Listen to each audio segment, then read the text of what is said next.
Steeler Nation, sports fans, welcome to another version of Soul Tape.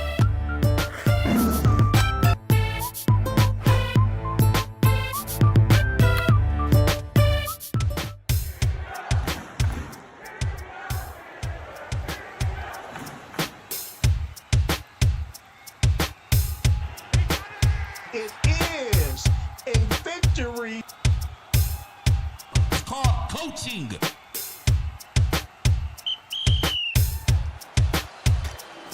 Sidney Crosby passes Mario Lemieux as the Penguins' all-time points leader.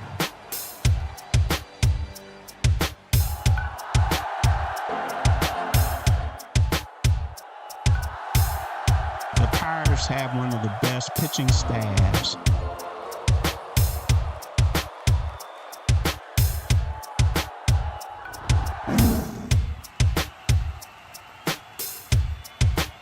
They be balling. I'm fired up.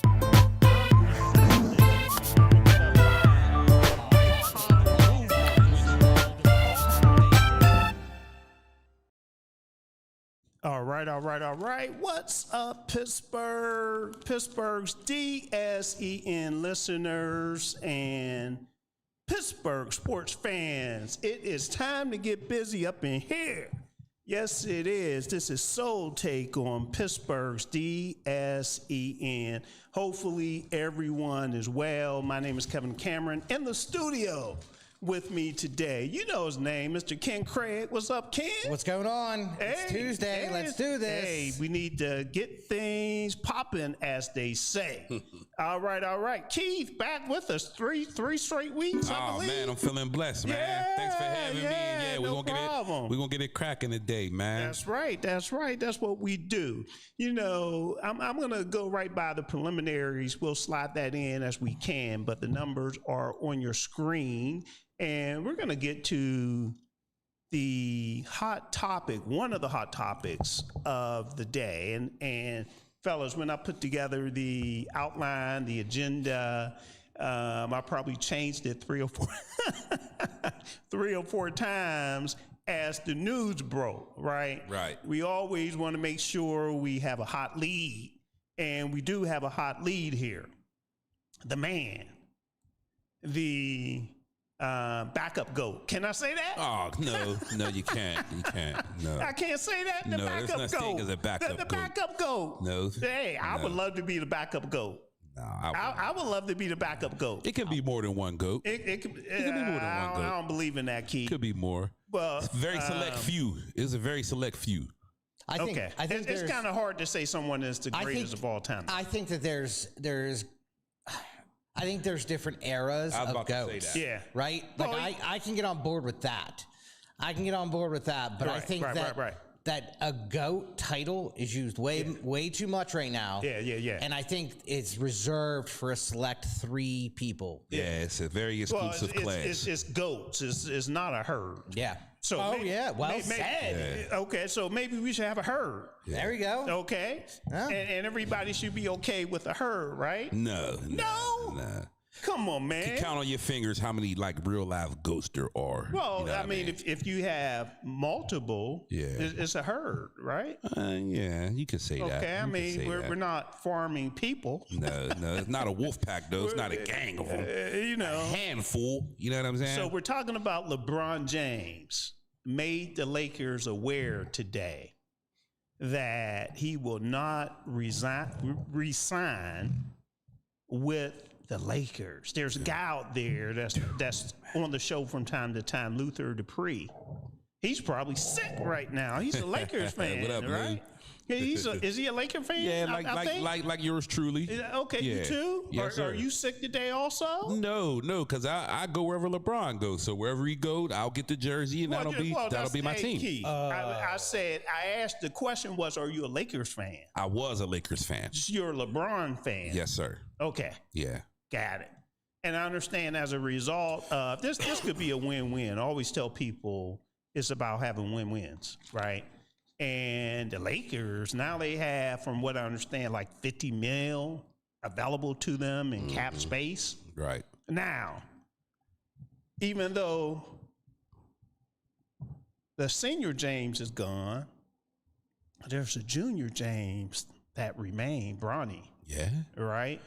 Interesting. Yeah. Very interesting. So we'll see what happens with Bronny moving forward, but I understand that he's pretty much locked in, if I'm not mistaken, with the amount of money that he'll be making. But, beyond this current contract that he has, who knows? Who knows? He might follow his dad. I could see that happening. I think that's a 75% chance that we're You give it a 75? Yeah. We got to think this is his son. Okay. This ain't just a teammate. This is his son. But there's another team that has to agree on that. Yeah. To bring his son along. Yeah. Right? Yeah.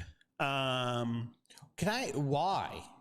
Why what? Like, I understand, okay, he's the GOAT. All right, he's done a lot in his career. He wanted to go to LA for numerous reasons, business opportunities. Hollywood's there, right? He gets to help build his team, all those things. So now what? Why move? Does it help his legacy? What does this do? I mean, you're saying why? LeBron moving? Yeah. He's trying to win another shot. The Lakers ain't do nothing to help him out, man. I thought this was his place to go to, where he would have stake in building the team. His son would go there. Like he did. And Rob Pelinka dropped the ball, he bro. Did, they kind of dropped the ball. It ran his course, right? Pretty much. He won one. He brought Luka over. Yeah. He had Anthony Davis. He brought his son in. Both injury prone. He got rid of a few players as well. Mm-hmm. So he says, it's not working for what my hands are on it. It's not working. So I'm going to go somewhere else and make them do what I want them to do. Not necessarily. Not necessarily, but by him becoming a free agent now, he gets to sit back and say, where do I want to go? Right. Where can I possibly win another one? Because remember, Ken, he's chasing the GOAT. Does anything MJ, he does Michael after Jordan. this point change his legacy? I don't think so. Neither do I. I think a championship helps, but he's won so many. Got 4. You know what I mean? But again, Ken, you got to think of it. Magic got 5, so yeah, he could tie Magic. He could tie Magic. That too. But he's really chasing the GOAT. MJ. Right? Michael Jordan. What MJ do? What you mean? What did he do? He stayed in Chicago, built Chicago. No, he left. Yeah. Where'd he go? He went to the Wizards. What Wizards? Yeah, he was watered down though. Then he was watered down. That was LeBron is still playing at a high level. It's a difference. You can't blame LeBron for keeping himself in better shape at his older basketball age versus what Jordan did. I feel like the legacy would be stronger if he stayed somewhere and built a team. He tried. He's been there since 2020, Ken. He got him a championship in the bubble during COVID, and he tried, man. Not Anthony win Davis every hurt. year, man. Fluky injuries. Luka Doncic hurt. This was supposed to be the year, man. You can't. They had 3 dudes that averaged 20.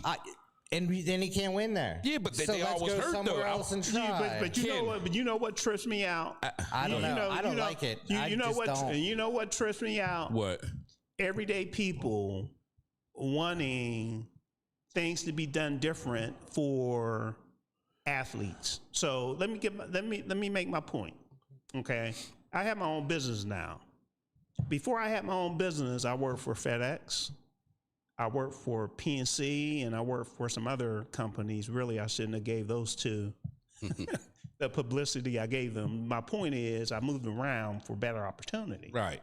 So why shouldn't athletes do the same thing? Exactly.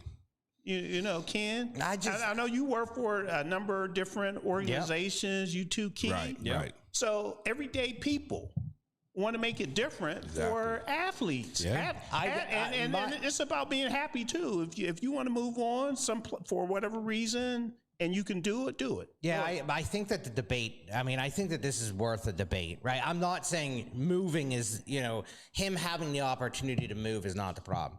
He's moved. Right, he has gone to the Heat. He's gone back to Cleveland. He's gone to L.A. When he went to L.A., I thought the whole thing. Did the news break? Did he go back to Cleveland again? No.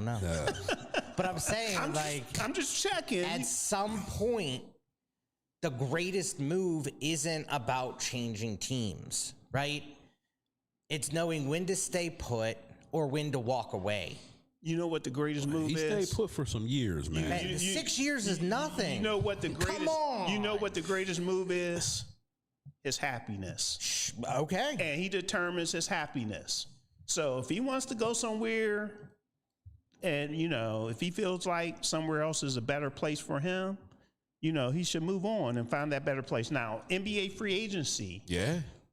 Is active right now, Man, right? it's 6 going o'clock down, from yeah. what I understand. Yep, just started. We need to watch the board to see what is breaking from a signing or potential signing standpoint, rumors, trades, and everything. Because even with LeBron, I heard even last week that the Golden State is looking to possibly bring LeBron there as well as Anthony Davis. It's going to happen. As well as Anthony Davis. And then there was a trade that just went down as well, right? We talked about John Morant. Yeah. Moving on to Portland. Yeah, and they got a log jam now. They got 4 point guards. Yeah. So yeah, that was a weird move. Yeah, I didn't see him going to Portland, but it's certain people I'll just stay away from. And I love John Morant's talent, but I would stay away from him. Me too. He's not worth the trouble. Was my favorite player at one point in time. Yeah. Man. If he could keep his nose clean, and his head down, man, he would be able to do great things. Well, you got a guy like Dame Dollar, clean cut, stand up, very low maintenance, very quiet, humble. So hopefully he takes him under his wing and he provides the proper tutelage for that boy because he needs it. He needs it. He definitely needs it. And Dame Lillard, a guy like Drew Holiday, blue collar guys coming to work with the hard hat and the lunch bucket. Yeah, he can learn from those guys a lot. Another trade that went down, the Mellow Ball, Minnesota. Yeah, Ant-Man now, boy. We might have talked about that a little bit last week as well. We talked about Golden State Warriors, Draymond Green declining his player option. And you know why? Right? Why? It's to free up the money to sign LeBron. They're going to get rid of Jimmy Butler, and Anthony Davis will be there. It'll be a sign and trade deal. Once again, I want to say it now, just like I predicted the Giannis thing. LeBron James will be playing in Golden State. You've seen the chemistry in the Olympics a few years ago with him and Curry. They've always wanted to play with each other on a regular basis. The time is now, Kev. I'm telling you, stay tuned. Any Jaylen Brown news? Jaylen Brown? No, I'm hearing Atlanta. I'm hearing a couple trade suitors, maybe Milwaukee. But right now, everything is up in the air with JB. I wish he would stay in Boston. Clippers, LA Clippers, the Nuggets, Denver Nuggets. Portland is even being mentioned him in Portland as well. I like him in Portland. Kawhi Leonard on the trade block. Yeah, Toronto's real interesting for him. I think that's the only team he said he will sign an extension with is Toronto. He won a championship up there. So, they going to roll the red carpet out for Kawhi. Did the Clippers fail him, or did he fail the Clippers? I think he failed the Clippers. I do too. Yeah, you remember the New Balance commercial? Yeah, the king of the court, king of LA with the crown dangling, and then he was hurt. Another player I would stay away from. LeBron took over LA. He's a great talent. Heck of a talent. I would stay away from him. Yeah, he finds a way. He finds a way to take off all the time. James Harden. Sorry to interrupt, but not to mention what's happened on the legal side of everything with the owner and what they did to get around the cap and everything too. Yeah. It's just a disaster over there. Yeah, it is, man. That team is just a failure. Sure. What about my man? And I mentioned James Harden as well. He's going to re-sign with Cleveland. You think he'll do that? Yeah, he's going to re-sign. There's already rumors he's going to sign a 2-year extension. What about Jonathan Kuminga? If I'm Atlanta, I'm re-signing him. He's one of the guys that you got to keep an eye on, man. You got Kristaps Porzingis. He won't be back in Golden State. Kuminga, he may re-sign in Atlanta. If I'm Atlanta, I'm going to re-sign him. You got John Collins, Andre Drummond, and keep an eye on Walker Kessler. He only played in 7 games, but he's a restricted free agent, and I think Utah's looking to get rid of him. Okay. Yeah. And let me see, big man market, Mitchell Robinson. Yeah, he's probably going to re-sign with the Knicks. Okay. Yeah, I think he's going to re-sign with them. You got Jalen Duren, Detroit. He's a highly talented restricted free agent, and I'm hearing that he has intentions of a sign and trade deal Negotiations, they're far apart with Detroit, and I think he's looking for a way out of there. Clint Capella. Clint Capella, he might go to the Lakers. Luka's been asking for a big that can catch the ball, that can rim running big, that can catch alley-oops. Look for him or what's my man's name that plays in Toronto? Mamu Skeetasvili. Remember that name. He might be playing for the LA Lakers. He was a Seton Hall standout, left-hand big. He's about 6'11", 240. He can shoot the three, and he's very underrated. I think he averaged about 12 and 8 for the Raptors this past season. Yep. And college basketball, he was a dog at Seton Hall. All right, let's move on, and we'll come back to NBA free agency as we need to if we have time. All right, so there was a big weekend this past weekend here in the Steel City. A number of hockey nights went down. So we need to actually recap what the Penguins did during the draft and put a grade on it. Yeah, absolutely. So the Penguins left the 2026 NHL draft with 6 new prospects. Five. 6. 5. Well, Oh, they got twins. they got twins. Yes, they did get twins. Yeah, I want to All talk to right, you I'm about straight them. now. I'm straight. Yeah, no, it's that's well said. And I think there was one theme walking away from this draft was that President of Hockey Operations and GM Kyle Dubas and his Robin the Batman Wes Clark, they are betting on hockey IQ and production moving forward, and so Pittsburgh they added 3 forwards, 2 defensemen, and a goaltender in this draft. So headliners, right? Liam and Markus Ruck, first round pick. They took Liam Ruck at number 22 overall, and then came back around on day 2, doubled down by drafting his twin brother Markus Ruck 39th overall. This story's awesome. Okay, number one, it's not only just a feel good moment for everybody because they are high producers. They are twins, but they're also mirror twins. Okay, this means that one is right-handed, one's left-handed. Wow. I'm getting educated here. Go ahead, Keith. when they play baseball or anything else, one throws right-handed, one throws left-handed, one bats right.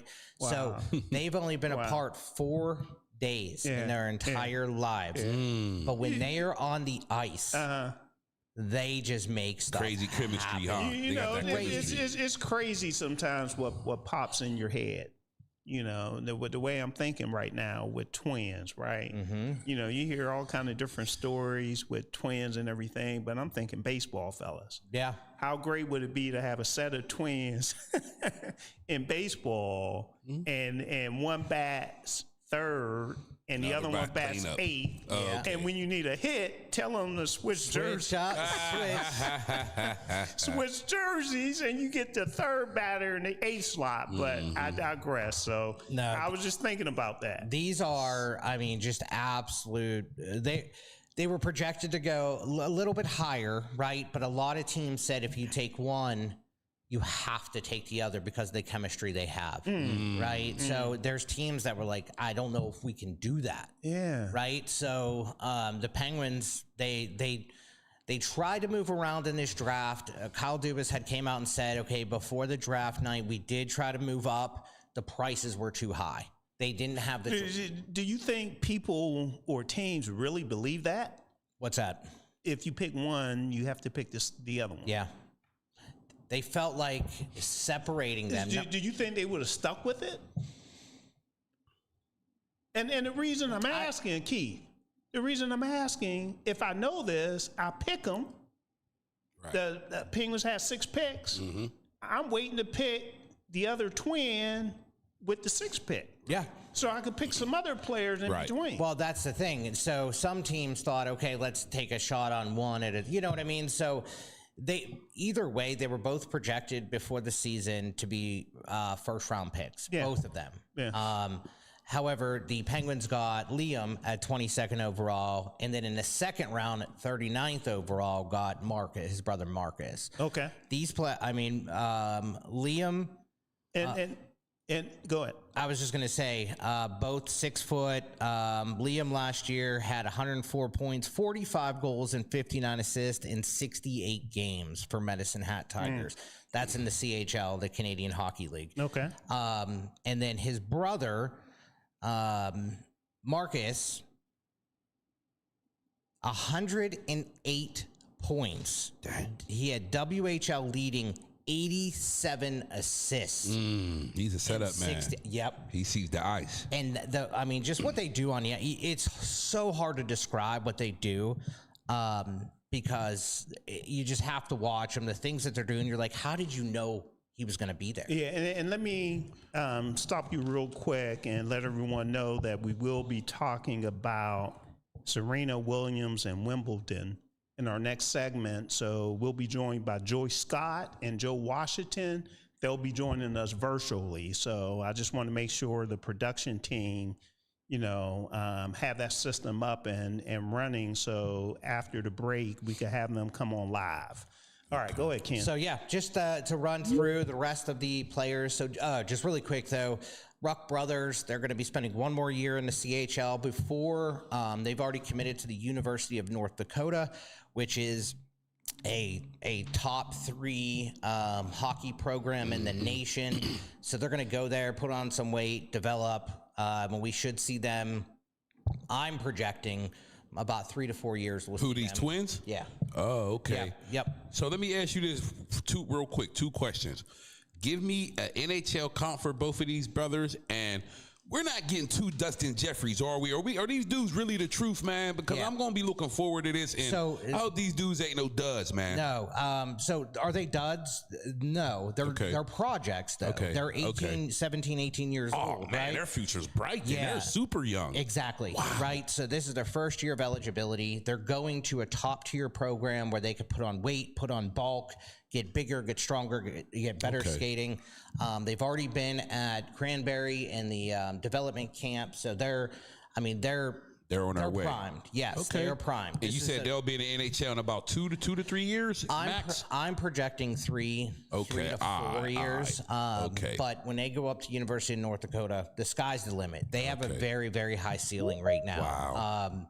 Now, the rest of the players. So again, we had 6 picks. So before you go into the rest of the players, let me give you a comp. What I'm hearing. I forgot to answer that. Jake Gensel. Ooh. Very good comp. Very, very good comp. There was 2 twins who came into the NHL years back that took over the league, right? The Sedin brothers, right? Henrik and oh my gosh, I'm forgetting the other one's name. But either way, they are slightly comp to them. Now, the Sedin brothers were both drafted by Vancouver. These twins are from Vancouver, right? So they came in and just took over the league. That's who they've essentially looked up to. Okay. Do I think that they're them? No. I think that they're below them, but still very, very high ceiling. Jake Getzel, if they can turn into Jake Getzel, that is an absolute steal, because Jake Getzel was like a 3rd round pick. Right. We still got him? No. Getzel? No. So moving on, though, the Penguins had a few other selections. Thomas Galvez at 54th. He's an offensive-minded defenseman. Pierce Bowie, 86th overall. This kid, very high ceiling, smaller guy with big playmaking skills. He's headed to Penn State next year, so we will see him at Penn State. Parker Von Richter, he's a defenseman who brings size and physicality. He's heading to the University of New Hampshire. And then a goalie out of Russia, who I'm going to butcher his last name, Nikanovic. He is a Russian goaltender. He put up .939 save percentage and 1.96 goals against average. He's going to stay in his league. His team actually folded this year, so he's going to be finding a new place to play next year. And you can never have enough goalies in your system, even though we have some really good goalies in our system. And what is his name? Matvia Nikanovic.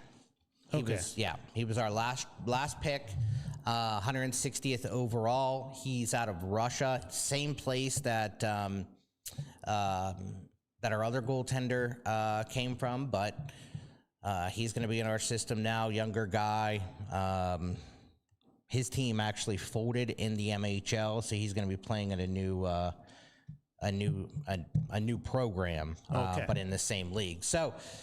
All right, a lot of depth here. Like I said, a lot of depth. Not going to be seeing any of these players soon. However, we're going to be keeping an eye on them.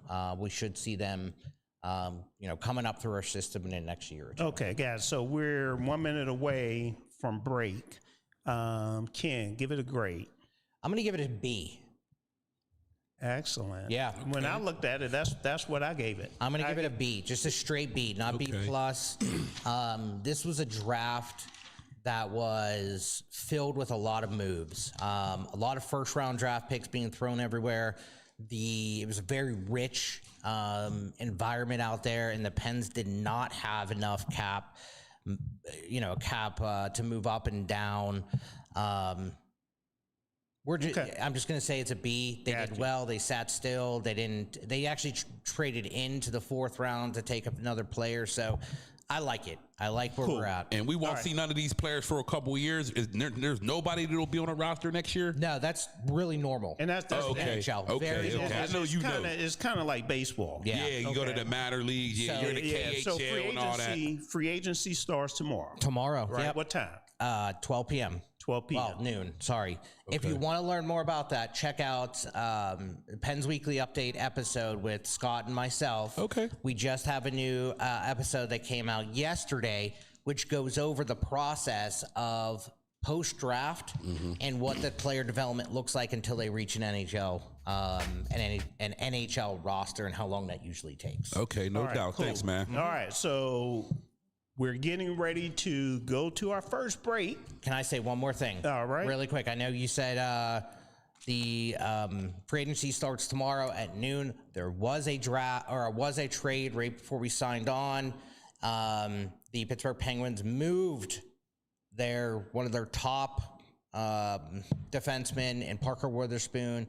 He had over 20 minutes a night for the team. For Caden Korczak from the Vegas Golden Knights. We got younger. We got a player that's under contract for 3 more years. This was Witherspoon's last year on his contract. So we did make a move there. Okay, cool. So when we come back, we will have our special guests, Joyce Scott and Joe Washington. Those are our tennis people. They'll let us know everything that's going down with Serena Williams being back, as well as Wimbledon, some of the favorites, some of the sleepers, and maybe somebody I don't like as well. I always like to bring that up. So we'll do all of that and more when we return.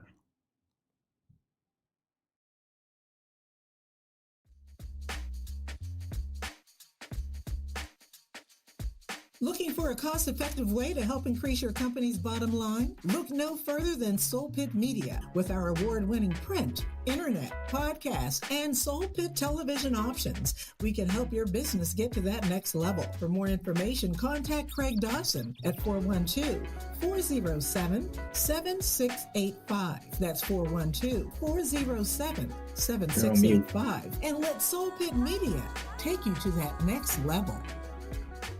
Business owners thinking about back-to-school promotions and replacing summer flavors with pumpkin? What about your taxes? Reduce your stress and tax liabilities by planning for tax time now with Cameron Professional Services Group. CPSG takes your goals, values, and visions to create a custom tax plan catered specifically to your business. We work closely with you to ensure that as your business grows and goals shift, so will your custom plan. Located in the Hill District in Pittsburgh, PA, CPSG is a CPA and consultant firm providing services in accounting, auditing, tax planning, and corporation, community development, and operational management. Call Haeran Professional Services Group today at 412-251-0607.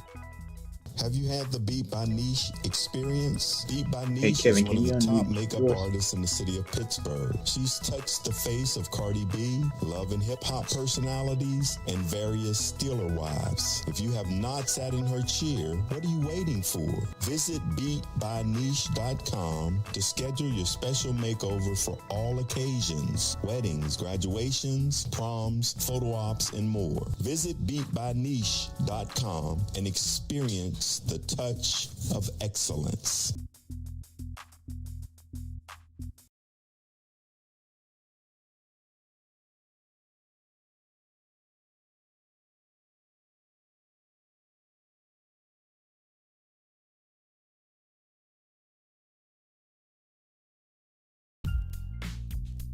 Pittsburgh, it's an old school party. Yes, each Saturday we throw it back with some of the best old school music, funk, R&B, old school, rap, hip hop, and all the jams that make you move and dance. Yes, check it out each Saturday right here on Pittsburgh's DSEN. All the old school jams, 6 to 11 p.m.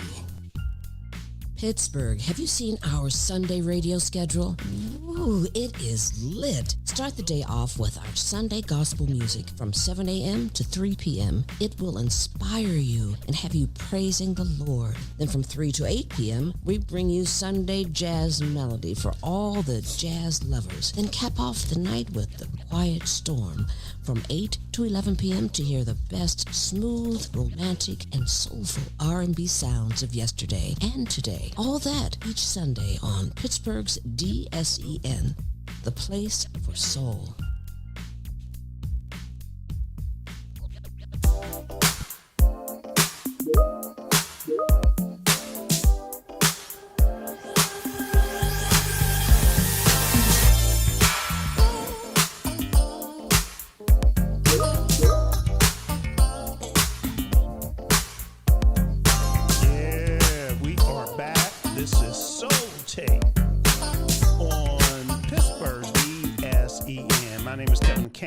In the studio with Ken Craig and Keith Platt. Yes, sir. And now we are joined by two outstanding individuals, Miss Joyce Scott and Joe Washington. Welcome back to Soul Tape. Hey, how's it going? It's going well. It's going well. And I understand, Joyce, I'm not sure if your mic is working. We need to get your mic on, Joyce. Okay, so it's on your end. So what you might want to do, you might want to just in the upper right hand corner is click your mic button and make sure that the mic for whichever way your audio is turned on. Okay, because we can see you, but we can't hear you. The other option, if we don't get you going, we could have you, or I can call you direct to get your audio going. Okay, so let's give it 5 minutes and see if you could get that audio going. And if, like I said, if you don't, we'll call you. But keep your video on. Okay. All right. So, Mr. Washington, how's everything?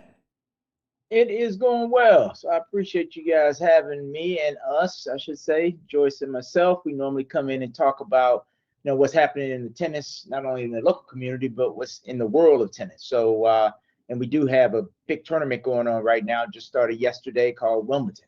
Yeah. And so they're over in England playing on the grass surface, and folks are taking some L's real quick. Yeah. Yeah. Well, you know what? There was a goat out there. We've been talking about goats for all shows so far, and she's a real goat, right?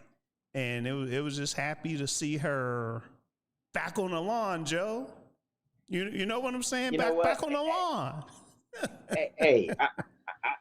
I went in with realistic expectations, but I was so excited just to be able to see, like you said, the GOAT back in action. And And, you know, it almost kind of gave me a little butterflies, and I never get butterflies for people who are just playing, because I'm not playing, right? But it's just, I wanted her to go out there and perform very well. And Joyce, it looks like your mic should be hot now. So, but I'll stop talking and say, Joyce, if your mic is hot, I'll let you talk a little bit about, you know, the GOAT herself. No, it's not hot. I can't hear hot. her. Okay. Nope. So what we'll do, Joyce, hopefully we won't get feedback here. I'm just going to call you and see if we could get you on right there. But Joe, go ahead and give a breakdown of her match today. I had an opportunity to watch that match also, but go ahead and give a summary. Yeah, a small summary is she came out fairly well. Her opponent, who hasn't really won many matches all of 2026, came out and played very well. Lost 15 of the last 18.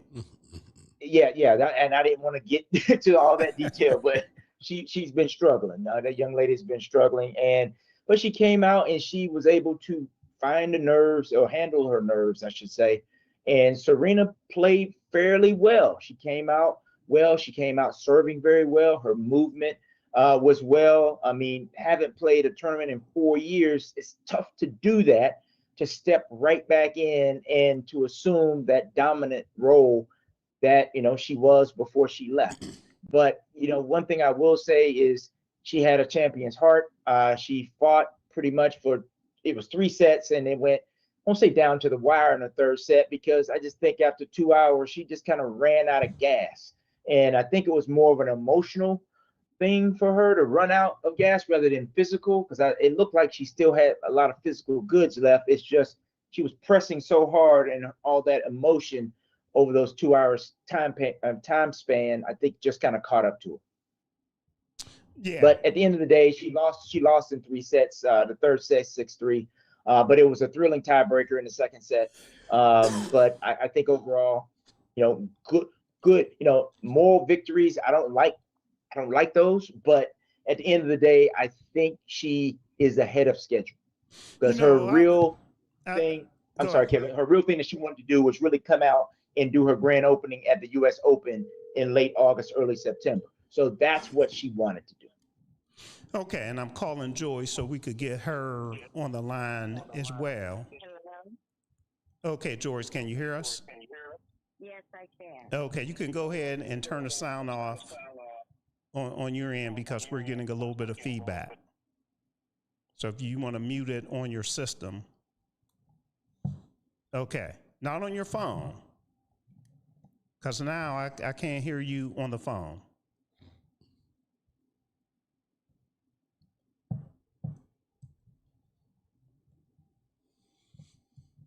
How about now? Oh, we can hear you now. Excellent. Okay. But we're still getting a little bit of feedback. Echoing. Okay. Do you have 2 audio on? No. Okay. All right. So, no, you know what? It actually might be on our end as well. So let's see. Kevin, I'm not hearing Joyce, so I don't know if it's only in the studio you can hear her.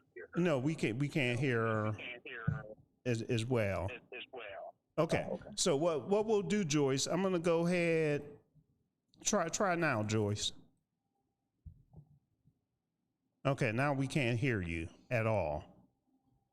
How about now? We can hear you, but we're getting feedback on my end. So let's do this, Joyce. I'm gonna go ahead and hang up. Why did you call me on my home phone? Yeah, I don't think that'll work either. But if you could continue to check on your end to see if you could turn on your computer audio. All right. So hopefully we don't have any more feedback yet. I know we were talking about Serena Williams, and we'll go back once we get Joyce taken care of for her comments on Serena. But again, it was good to have her on the lawn competing at Wimbledon. And as I indicated as well, one of the things I know you said you wanted her to come out during Wimbledon. I was actually telling Ken. No, I wanted her to come out during the U.S. Open. I wanted her to come out about 6 weeks from now. Okay. So that she can actually use that 6 weeks to sharpen her tools. But I actually thought where I was going, I actually thought she should have played at least one other tournament before playing a major. You know, it's crazy, man. She has an 87% win rate on grass, man. So I thought she was money today. I thought she was money. Yeah, and she's the road. She'll be back. That's a good stat, but that stat is only relevant when she was in her prime. When she was playing day to day. Right. And that's the problem with analytics, because you got to tell the whole story. Right. Sometimes it's not what it seems. Right. So I can tell you how many, but we'll move on. The true story though is, how long has she been out? 4 years. 4 years. Yeah. 4 years. Yeah. So this is her first true competition. Major. Okay. Major. Yep. But she's played doubles though in 2 tournaments prior. But in the first tournament she played in, she only played 1 match. Then one of her partners, one of the top Canadian players, wound up tearing her knee up. And then she got another partner a couple weeks ago and played again in a different tournament as a tune-up on grass. Again, all these are on grass. I mean, they played okay, but it wasn't, spectacular. So when Wimbledon opened up a wild card opportunity for Serena, again, it's marketing, right? Explain that to our audience. Wild card. Yeah. Okay. So here's the deal. So every tournament, the director holds a few spots. It's typically for local talent to be able to get them in to the tournament. So if it's an Australian Open, it's usually some Aussies, or if it's in France on the red clay over in Roland Girls, it's probably somebody from the French Confederate or whatever. But this was a precedent, right? So all England club opened up a spot or held a spot just in case Serena wanted to play, because they knew she was working her way back. And lo and behold, after she found out there was a spot, Serena she accepted it only about 10 days ago. And so she's been pressing to try to get herself ready to play singles on the lawn. Okay. Do they provide any type of what am I looking for? What's the name, Ken? When you show up and you get paid, appearance fee, prize money, appearance fee, walkthrough fee, appearance fee. Yeah. You know what? I don't have the inside on that one, but if truth be told, I'm sure there's something that sweeten her appetite to step on that court. That's right. Now I'm gonna ask a trivia question, and anybody can answer if you know this trivia question. Who is the oldest woman to win a singles match in the open air on a wild card? I'm gonna just take a wild guess. I'm gonna say on a wild card. I'm gonna say I'm gonna go back. I'm gonna say Martina Navratilova. Anybody else? That might be good too. Serena Williams. I say Venus. You say Venus? Oh, that was a good question. How about Steffi? That was a good Graf? question, wasn't it? How about Steffi Graf? Yeah, good question. No, Keith, you were right on from the beginning. Right. Oh, I was right. Martina Navratilova. Yeah, Martina Navratilova. That boy hotter than fish grease, man. This is what I do. He doesn't even know who it is. Y'all. He doesn't even know you she slid is. him the note with a 20 on it, No. But you know what, Joe? I did step out before the show, so he might have been looking at my notes. No. This comes from being in the living room watching Wimbledon. All right. Yeah, I'm a fan, man. I'm a fan. She was 47 years old. Ooh. And it was the French Open. Yeah, that girl was special. Shout out to her. Okay. So, Joyce, are you still working your mics? Okay, you're still trying. It's unfortunate that we can't get your sound on. I know you. Anybody else nearby you that can help you with the audio? I know. I want to hear her insight. She's great. She's great at what she does. Okay. You know what? If you want to log off and log back on, maybe that'll help also. Okay. All right. So Joe, while she's logging off, and hopefully we'll get her audio straight. Some of the favorites on the women's side. On the women's side? Yeah. Sabalenka. I think we talked about her, and we talked about her. We always talk about her. She's the world number one on the women's tour, WTA tour, and she's taking names, man. She's just continued to be rock solid. But who's the defending champ though? For Wimbledon, I think it's Rebecca. It's Iga Swiatek.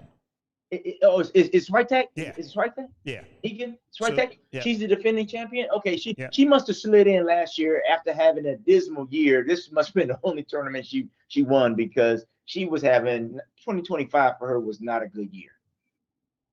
Okay. So I know Rebecca might have won. She might have won the French.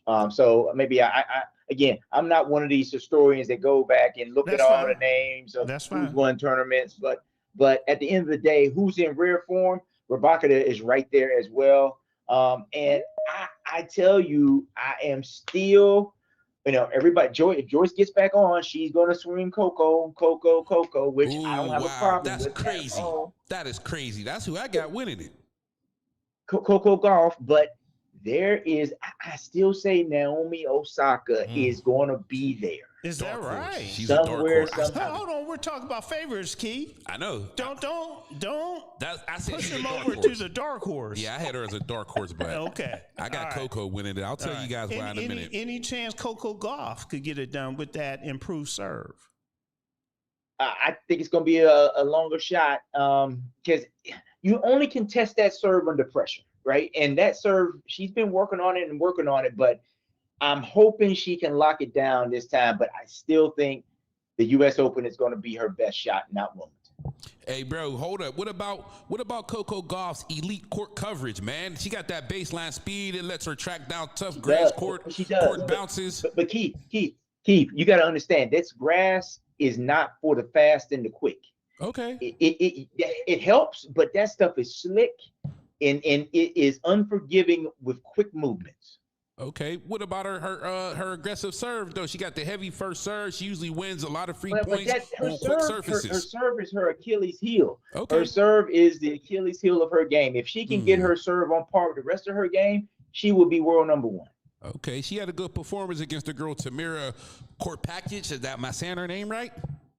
I think that's close. Yeah, that's yeah. Close. So it's a lot of foreign names, bro. I think that's close. I know. I'm trying to figure out how to pronounce these girls' names the proper way. But I like Coco Gauff, man. She's the 9th seed. She plays tomorrow morning, and I think she's gonna shock everybody. Okay, now, so she won the U.S. Open in 2023. She won the French Open last year. Well, do you think that she'll always have a tough time trying to win Wimbledon? Given her game, always no. I didn't say she would. She's only 20. She's only 21. I didn't say 22. She would never win it. Don't get me wrong. I'm saying had a tough time winning it. I mean, at this level, it should be tough, right? Okay. I mean, that's what competition is about. You're talking about the best players in the world. So if it's just a walkover, something went wrong somewhere. Okay.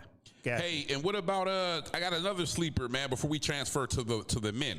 What about, I make sure I say her name right, because these names are difficult. Mira Andreeva, she's the young French Open champ. She's making a transition to grass with a lot of momentum, man. Could you elaborate a little bit, bro? Yeah, Andreeva, yes. Yeah, Andreeva. Again, super high talent. Okay. Super high talent. Again, if she gets down, she can melt. She's one of these kind of, I don't want to say hotheads, but she can get to a space where if she's not performing at her best, she can kind of wilt away. Okay. And just like Sabalenka. And let's do this, because I really want to get Joyce on. I know the audio's not working. So, Joyce, go ahead and leave the virtual and call our main number. Okay, which is on the YouTube screen, but let me give it to you. 412-213-8995. Again, 412-213-8995. And we'll try it that way. Okay, I interrupted somebody there. All right, so Keith was talking about Andreeva and Mira Andreeva, and again, Russia, world number 5 seed, and again, great talent, young talent. I think maybe 19 years old, something like that. Yeah. And she's a player. I mean, she is a player, but if things start slipping away from her, she can lose her head, and the moments become too big. So mentally she got to be locked in. Basically, is what you're saying. Yeah, right. And again, she's young, right? She's young, right. And she's trying to still figure out her body. She's still trying to figure out her mind and her body. But she is an unbelievable talent. Yes, she is. And who was that? Who did you mention? Mira Andreeva. Yeah, the Russian star. Yeah, she's the French Open champion. Yes. Yes, right. And we're getting. And that was her first championship. That was her first major championship that she won. Okay. Hopefully we'll get this audio straightened out as well, because I'm starting to get a little bit of feedback. Yeah, she said production back there saying that they have a call, but we are getting a lot of feedback now. She's on the call? Hello? Yes, hello, we can hear you. Joyce? You can hear Now, me? Yes. if we can have you turn the sound down, if you're watching the show, so we don't get that feedback. Okay, I turned it down on my phone. Is it in the are you watching it in the background? I have it on my laptop. Turn that sound off. Turn it off. I don't know why I'm having so much trouble. Yeah, the part of the problem, you're still on the virtual. Go ahead and hang up from the virtual on your laptop. Just leave? Yeah, just leave. Okay. All right. Okay, there we go. I think we're good now. All right, go ahead, Joyce. Your comments on what we've been talking about. Well, I think Joe covered, everything pretty much. I mean, we talked about Serena. You need to give us more. I did watch the match. You need to give us more. We just went through all that to get your insight. Okay, so what do you want to hear about Serena? I mean, I don't think she should have played singles in this tournament. I think she should have waited, she's playing doubles with Venus in this. Just get more play in, and then, start singles. Do you agree, Joe? Or okay, so we got that, and I'm not sure. Can Joe hear me? I don't think he can. I think. Yeah. Why do you think that? Why do you think she should have waited? Like, what did you see in her game, or what did you get the feeling of that she needed more time? Well, when you've been away from the game for 4 years and playing at that level, you just got to get your rhythm and everything back. And playing singles, playing doubles, at least you have help. Playing singles, it's all on you. Mm-hmm. You have to cover more of the court and everything. Right. And I just think, and she only started playing doubles, and she played with that first one, like you said, with Mboka. They won, but then the girl played a singles match the next day, and then she got injured, and she's out. So then that took her out of that tournament. Then 2 weeks later, she played in another tournament, but she played doubles, and they lost. So she only had really even 2 competitive matches, and that's it. So I don't know. I just think, and then they said, her and Venus are going to play doubles. I thought, okay, that's good. Stick to doubles. She's 44 years old. That girl that she played today was probably 20 years old. She was. It's a big difference. She was 20 years old. Yeah, and the last time we had you on, Joyce, I think it was for the U.S. Open. We talked about Serena coming back for to play doubles, and I told you all at that time she's not coming back just to play doubles. She's going to play singles too. I mean, if you're doing that much, I already saw everything from her weight loss to her playing doubles and working out. I mean, it's kind of, to be honest with you, if I could compare it to football, it's kind of like Aaron Donald.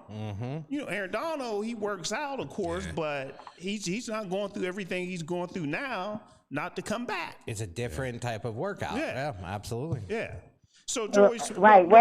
what we'll do, since we can't get both you and Joe on at the same time, because I know Joe can't hear you, we'll let you go ahead and finish off with your comments, and then we'll let you go, and then we'll get back to Joe. Okay. Okay. So who do you like on the women's side? Well, I mean, I heard the one guy say he likes Coco, and of course I like Coco too, but this time I don't think Coco's going to make it to the final. I would be very surprised if she does. I would be very surprised. Okay. Sweet Attack, she's number 3 in the world, and she played today, and she won this last year. So she played today. She played Taylor Townsend, and she won. I mean, it went 3 sets, though, but she pulled it out. Sabalenka, who's the number 1 player, you know, she had that meltdown, but she's playing very well, too. So I think I'm going to go with Sabalenka. What about Mira Andreeva? We just talked to him about her. Oh, yeah. Well, she's okay. I mean, she's young, you know, and she's just starting out, but I don't think she's going to make it to the final. I don't. Even with the momentum coming off of winning the French Open? No, sometimes that can work for you and it can work against you as well. Okay. Yeah, so you can't base it on that. And those are 2 different surfaces too. Right. Remember, that was clay, this is grass. That's a great point. So we'll see how she does. Okay, so real quick on the men's side, who do you like? Well, let's see. On the men, you know, center's number 1, Zverev, he's number 2, and he won the French because, of course, center lost. So I think that's why. And then this Felix, I like him, Aliassime, he's from Canada. Center lost what? In the French. Remember, he lost like the first or second round. Okay, he was out. Got you. So we thought center was going to win the whole thing. But see, that's what I try to say. You never know what can happen. Nope. And that opened it up for Zverev, and he ended up winning the whole thing. Ben Shelton, who's our guy from the United States, he lost already. Exactly. He lost the first round. Are you kidding me? He was ranked 5th. He's gone. ATL native, man. Oh, that got me burning. Yeah. Wow. Yeah. I mean, it was a good match. I don't know if you guys watch it. I mean, it's really good. It's not like he lost, like, you know, he got his butt kicked or anything like that. Joyce, I mean, he was in it. He had his chances. Joyce, he lost. I know he lost, but still, there's still. I know. I wanted him to win. I was rooting for him, and he had his opportunities, but it didn't happen. Yeah, I was. And then Djokovic, you know, he's back, and he's trying to, you know, win one more Grand Slam. Who did you say? Djokovic. Who? Djokovic. You know Djokovic. Yeah, he's a dog. The guy that I don't care for. That's why I'm just messing yeah. with you. We don't talk about yes. For real? Well, he's trying to seek his 25th Grand Slam. If I saw him, I'll show him a vaccine bottle or something. Hey, he's 102. Hey, Kev, he's 102. He's 102 and 13 on grass, man. The boy's dangerous. He's dangerous. I got him winning. But remember, wait a minute now. Remember, he's getting older now, so you have to keep that in. That's right, and he struggles. But grass remains his best surface. Yeah, he's drinking that Fountain of Youth water. Stay tuned. Grass is his best surface. I just stabbed the record on grass, bro. Yeah, so I try to be objective. I try to tell the people the real story. Yeah. You know, I don't care for him. I still give good information. Hey, hard work beat talent if talent don't work hard, man. That boy work hard, and he's talented enough to win it again and get that record-time 8th Wimbledon championship. And I think he's going to get it done. I don't. I haven't watched a match of him, but when I do, I boo at the TV, and I hope he loses. That's a shame, man. So. How's the crowd reception for him? I mean, he gets the crowd involved, so you know they root for him. Do they? Okay. Oh yeah, they do. All right. Good You thing have to watch some of his thing- matches when he plays. Yeah, well, good thing I didn't make the trip this year. And then, Alcaraz is still out, so that's another one that's hurting men's tennis. He's out. Does he have an expected return? They haven't said yet, but I would hope by the U.S. Open. All right, so this is what That's we're going to the do next- because we're running short on time, and we apologize for the technical difficulties with our guests. Joyce, 30 seconds, and then we'll get back to Joe. Let people know anything you would like to know from a promotional standpoint. Promotional, Your as far as tennis Wimbledon? club, your tennis Oh, club, my tennis or- club. Oh, our tennis club, we're doing great. We still have the free tennis clinic every Saturday from 9 to 11. It's 9 to 10 for the kids, and then 10:15 to 11:15 for the juniors and the adults. We're Okay. doing great with that. So it's free. So everyone's Free. welcome to that. And it Free. ends, yes, it's Excellent. free. It's free. Excellent. And it ends, though, July 25th is the last class. So, Okay. we started it in May, so it's Yep. been going fast. Okay, and just to let you know, too, Yeah. Joyce, when I asked you that question, you were a little bit too slow with your response. I started to talk about pickleball. Oh, right. Pickleball. That's for old people. Nobody's thinking about pickleball. I'm just being honest. So we'll let you go, Joyce, if you would like. Well, thank you. Keep us tuned on so you can hear Joe's response as well. But we'll let you go. Okay, thank All right, you. take care. All right. Thank you. Okay. Thank you. All Bye-bye. right. Bye. Okay, Joe, so we got your pick on the women's side. Let's go over to the men's side. I'm not sure if you agree with Joyce or not. What did Joyce say? I couldn't hear any of her comments. So who did she pick? Okay, I believe she went with Skinner, if I'm not mistaken. I think so. She went She with said Sinner? she thinks Djokovic is going to lose. Yeah, I'm Who not I sure if picked to she win it. actually Oh, committed to a winner. Djokovic, again, Kevin, I heard you say at 39 years old, I do agree. Djokovic struggled yesterday. So I don't see him. Maybe he wins another round or two. But the men, there's some dogs out there, and I don't think he's ready. I just don't think he's going to make it for 2 weeks. He's got to win a match every other day for 2 weeks, and I just don't see it. Okay, But so- I do see Sinner. Sinner struggled too. Now, don't get it wrong. Sinner had to go 5 sets yesterday. You think Djokovic Sinner? went 4. They both struggled, Can but you hear me? you're talking about Yeah. a 20-some odd. You can hang up, versus a Joyce. 30. Thank you. Okay, all right, thank you. Okay. Yeah, you're talking about a 20-some-year-old versus a 39-year-old. And I put my money and my odds on the 20-some-year-old only because over time, the body is going to be there. All right. So you're going with Sinner, you said? I'm going with Sinner. And Yeah, I'm going with sleeper? Sinner. I wanted Shelton, and he disappointed me today in the 5th set. And I don't understand it. I really don't. The guy he was playing against was not near his talent. And he let the guy stay in the match too long, and it got him into a 5th set, into this super breaker is what they call a 10-point tiebreaker at the end. Yeah. And 1 mistake, 2 mistakes, you're done. And you know who I'm going with? Who are you going with? I want to go with Sinner, but my gut is telling me to go with Taylor Fritz. Oh, you know what? That's not a bad. You're going with hometown USA. I like it. Okay, and again, it's my gut feeling. So we'll see. Like you said, He's playing well. Like you said, Sinner, he struggled. His first match went 5, but he's the type of player too. He can bounce back, Sinner, right? But like I said, it's just my gut. Taylor Fritz. Ken. I like that one a lot. Okay.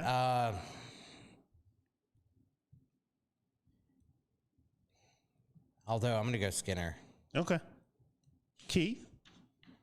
We still on Wimbledon, right? Yeah. Yeah. I said, what's his name? The Jokic. Yeah. You did say Novak that. Djokovic. Yeah, I got him, bro. I was just giving you time to change your mind. No.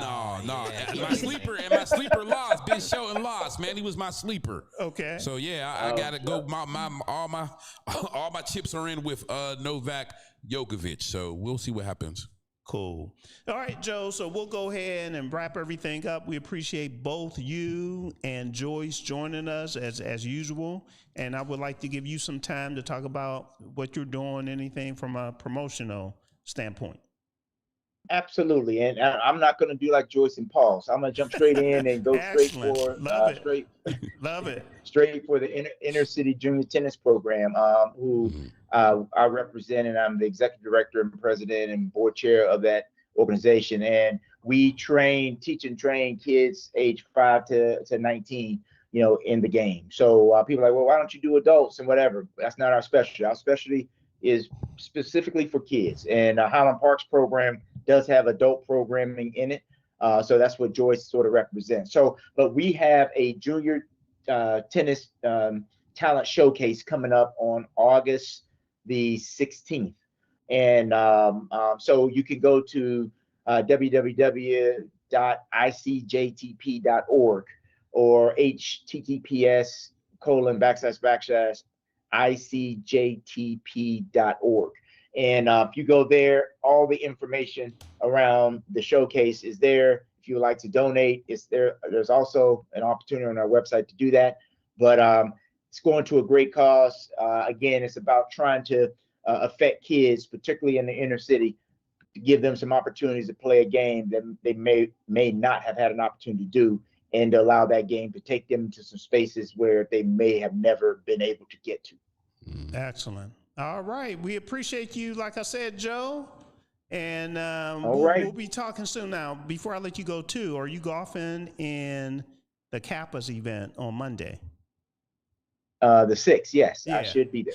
Okay, cool. Yes. So looking forward to seeing you there. So Kevin, I just want to let your audience know, we acknowledge Kevin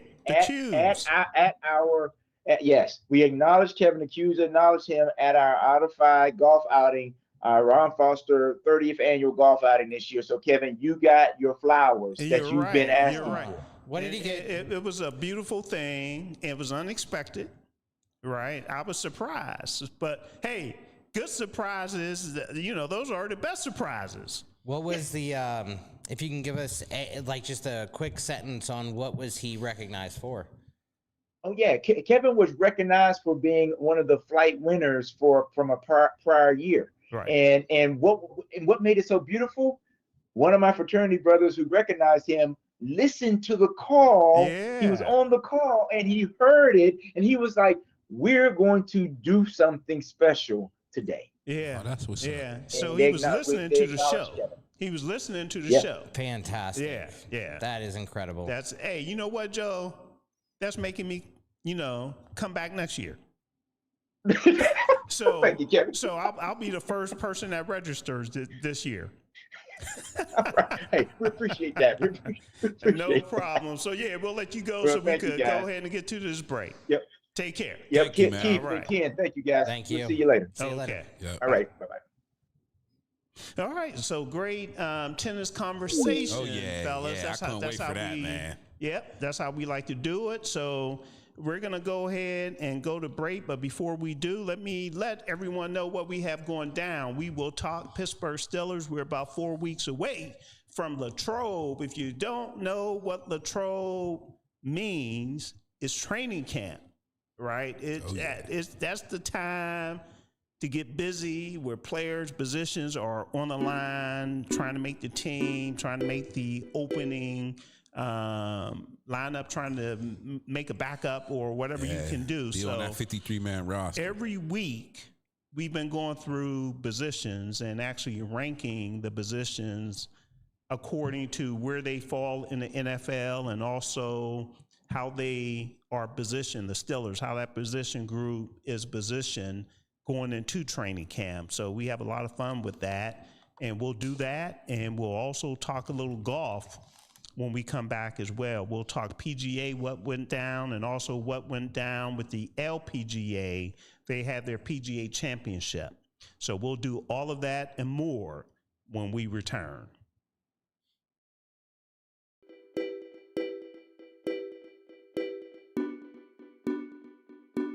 We are going to be on the Royal Caribbean cruise line and their new ship, Icon of the Seas, November 7th through the 14th, 2026. We got excellent dates because the dates that we got are not within their blackout date, which means that whatever current promotion is happening right now with Royal Caribbean, when you pay your deposit, that promotion will be applied. If it's 60% off the second person, there's one that's a drink credit because they run different promotions all the time. This is a large corporation, and we have all balcony rooms and we have ocean view rooms that are reserved just for DSEN listeners. Icon of the Seas, it has elevated adult-focused party and chill areas. It has an infinity pool where you sit in this infinity pool and you see views of the ocean. They have a day vibe where there's a DJ. They are a little bit of party without the chaos. So you're not going to get the hoopla party chaos, but you're still going to be entertained. They have the Aquadome. Those of us who are Pittsburgh born and raised, we remember when the Civic Arena used to open up the dome. Remember that? Absolutely. How amazing that! I saw Prince and they opened the dome. Well, they have something called an Aquadome on Icon of the Seas, and basically you sit in this theater type zone and they're doing acrobatics and night activities. You get views of the ocean and the sky and the stars and the moon, and it is just wonderful. They have water park at sea that has 6 water slides to it. And of course, a floating city. It is. It really is. You're talking about a dome that opens. Which is why they don't say decks. Instead, that what they have are different neighborhoods. Because it is. It's a rolling on the sea city. And we're going to stop at St. Martin in Phillipsburg. We're going to stop at St. Thomas. Those will be full days where we're there. So you can do excursions if you'd like to do excursions. And of course, there's the perfect day at Coco Cay, which is Royal Caribbean's private island. And we're going to have a special reserve section for DSEN listeners. It's going to be a wonderful time. While we're on the cruise, we're going to do some trivia. Of course, we'll have a welcome cocktail as well as a farewell dinner. It is not just limited to the radio listeners. Bring everybody. The deposit is $250 per person. You can go to Pittsburgh's DSEN's website to find out all the good information about the cruise, Icon of the Seas. I even love the name. No, I love it. I'm a cruise fanatic. I'm ready to go home and start packing. So I'll see you ladies later.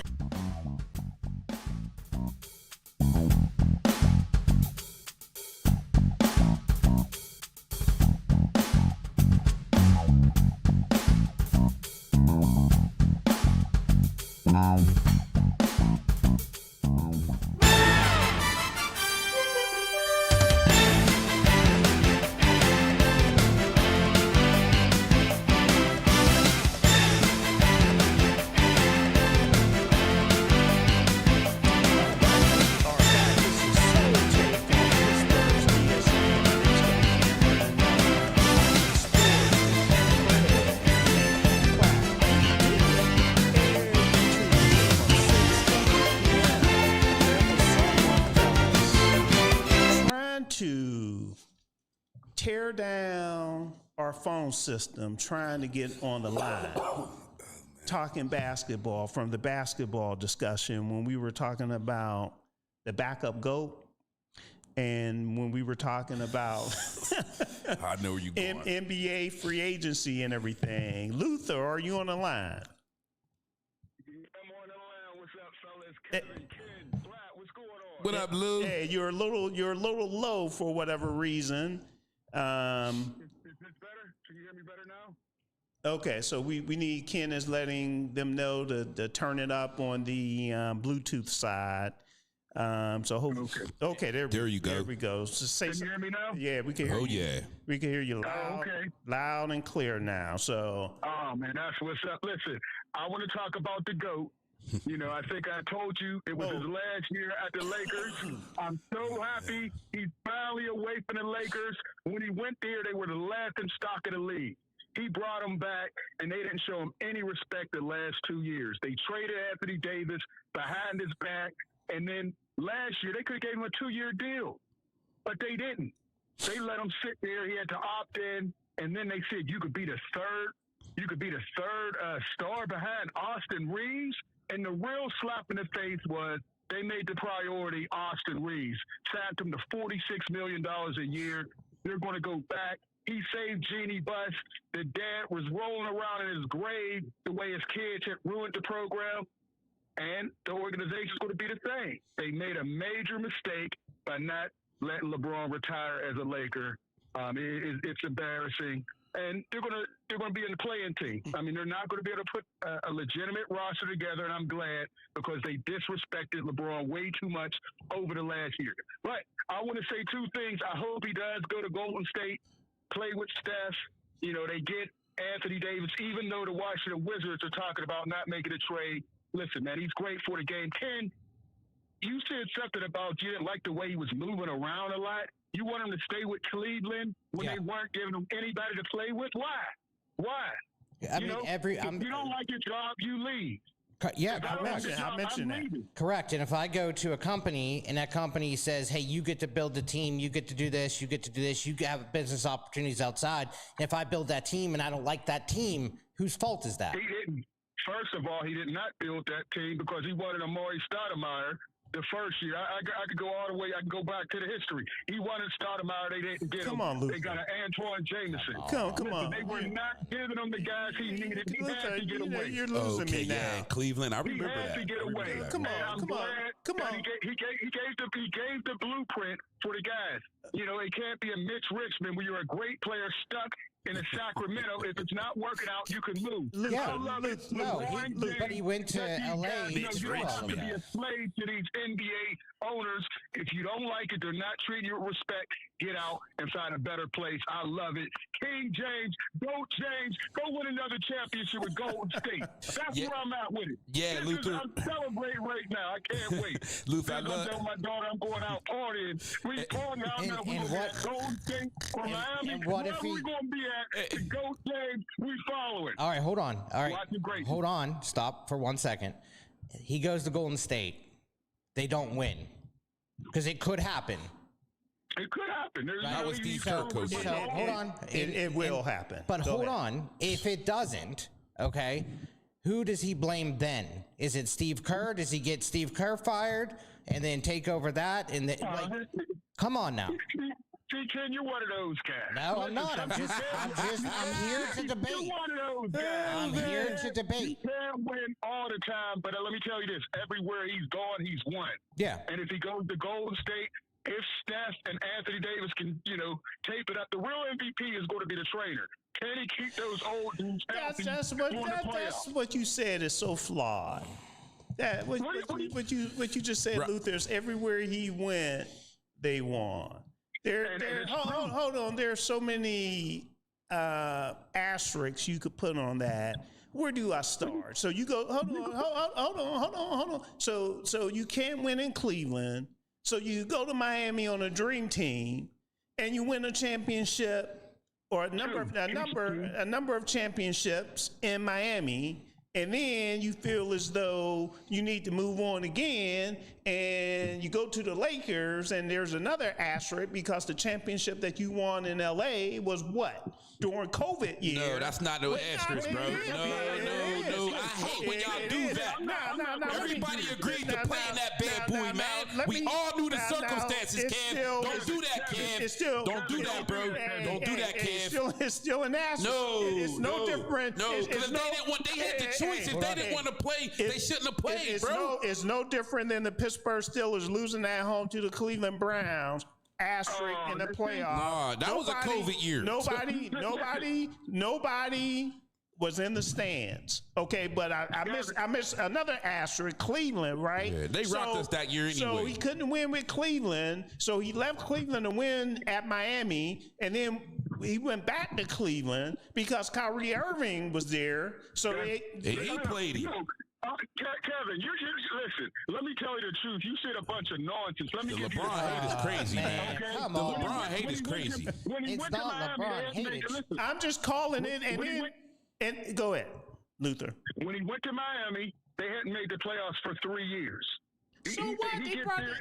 Listen. They hadn't won for 3 years. Instantly, they go to the championship, win 2 out of the 4. Then Cleveland had the number 1 pick 3 years in a row. They were terrible. Didn't sniff the playoffs since he left. He goes back immediately. They're in the championship 4 years in a row. They beat an unstoppable team, 73-9, the greatest record in NBA history. Come back from 3-1. Then he goes to the Lakers. The Lakers were the and Draymond Green was suspended as well. So you ain't nobody tell him to do that dumb stuff, Cam. Ain't nobody tell him to do that. You can add to the asterisk. Nobody told him to start going, WWE and hitting people with a sun gold staff. Well, here's the deal. How long did LeBron play for the Lakers? What, 5 years? 8 years? Okay, 8 years. So let me give you the compensation, and I'm on around $36 million the first year. Next year, $37 million. Next year, $39 million. Next year, $41 million. Next year, $44 million. Next year, $48 million. Next year, $49 million. And the last year, $53 million. In addition to that, he got Anthony Davis to play with him. He also got his son, Bronny James, on the team, and I'm just naming a few. And you say he was disrespected? Yeah, right. Yeah, he was. Rob Pelinka and them dropped the ball, bro. Dropped the ball. The last 2 seasons, listen. Rob Pelinka, they had a championship team, and we knew he was a snake. Magic Johnson stepped down because he said Rob Pelinka was a snake. Yeah, there it is. And that's confirmed with the way he did it with LeBron. The first couple years, yes, LeBron had pull.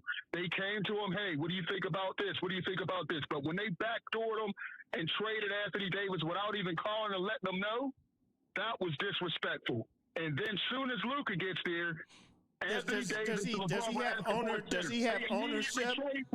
he have ownership in the team?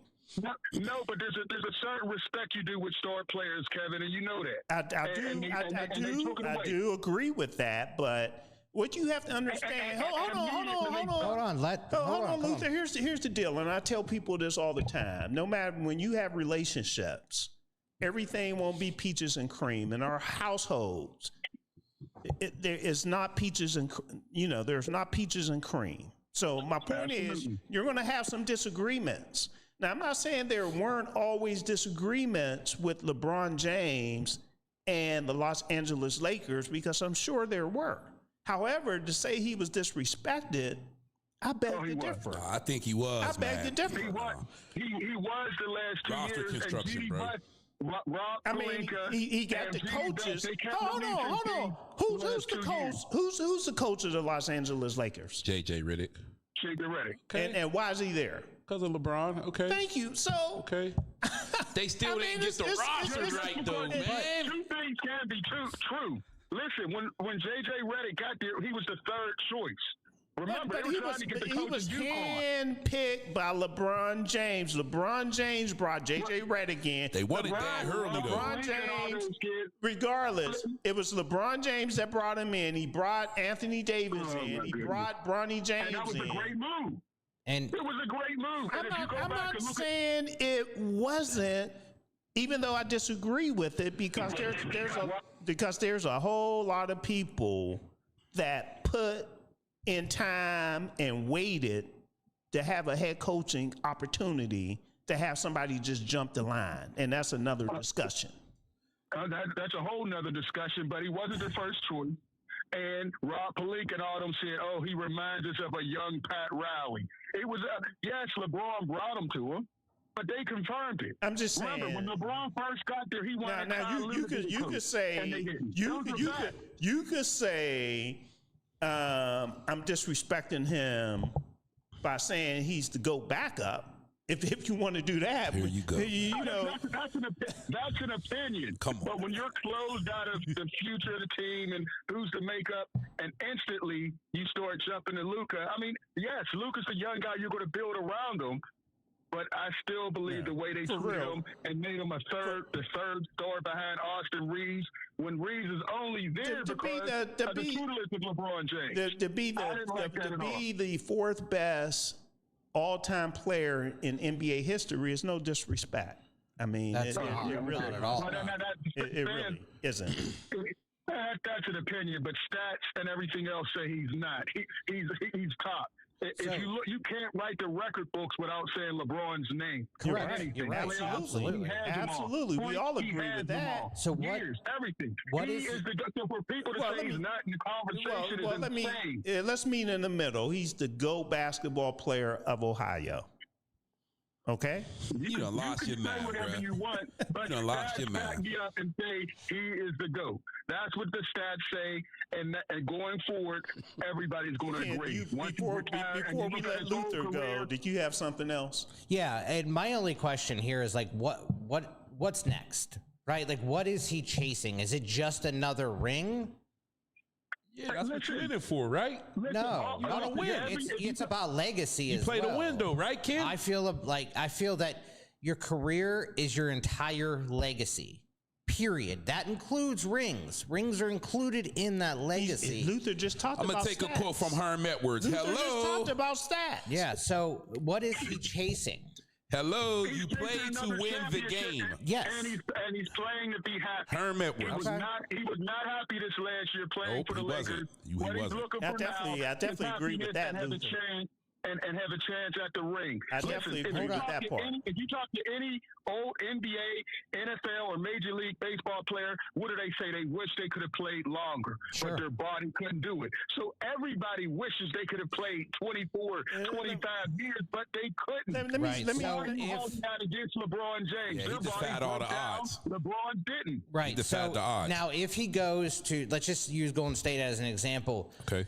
At the age of 41, is he still worth handing the keys to the organization over? Or is it time to say, hey, we're bringing you in, you're a major part of this organization, but we're not handing you the keys. Like, you're part of this organization, but we're not running stuff by you. Like, you're on this team, but you're on the same level as everybody else. He won't be the go-to guy in Golden State. He'll definitely probably be the second go-to guy, but that's Curry's team. Right, he knows that. He will be one of the primary ball handlers. I think at this point he was okay backing up Luka. Right. But it was Reeves putting him ahead of him. I don't think he liked that at all, and I hated that. But my thing is, yes, he goes to Golden State. He's going to be part of a will, and he'll be part of Steve Kerr's game plan. He's going to have that level of respect with Golden State. But I'm not sure he's going to go there. I mean, there's Miami as well. So. I would like that move. Or the storybook ending would be going back to Cleveland. Let me tell you something. I think it's Miami or Golden State. Let me say something right here, because I said Golden State last week is in play. And I'm going out on a limb on this, and I have nothing but my gut on this one as well. And it's just based on what transpired over LeBron James' career. I don't think he goes back to Miami. I think there's some hurt feelings or what am I looking for, Keith? Some old baggage, some grudges, or whatever. Talking about them cookies and stuff. I really took those cookies off. About the cookies, man. Michael Beasley said that. Remember them cookies with Pat Riley. So I don't see a rejoining of Miami. I think it's Golden State or nobody. I think it's Golden State. I think Cleveland is in play. I don't think he's going back to Cleveland. Cleveland's definitely in play. I would love that, though. I would love that, but I don't think so. I think that would be more respectful, like in my eyes, for him to go back there. Ken, you wouldn't respect any decision. Hold on. You have an issue with. No, clarify. I am a LeBron fan. Okay. Absolutely. I just think it's time to go. Yeah. That's it. And let me say something. We go back and forth with the GOAT discussion, and I play around with it. LeBron is not a backup to anyone. I was just, playing around with it. But I do think Michael Jordan is the GOAT. Yeah. But there's a few people that moves the needle in multiple areas, right? And that's unique. So LeBron James, he moves the needle not just with his play, but off the court, as a businessman, from a business person and financial situation. Right. So wherever he goes, that team, that city is going to make much more. It's an ecosystem. Yeah. The revenue's going to increase. The economy's going to be better. Same thing with Michael Jordan. He was a revenue driver for that market.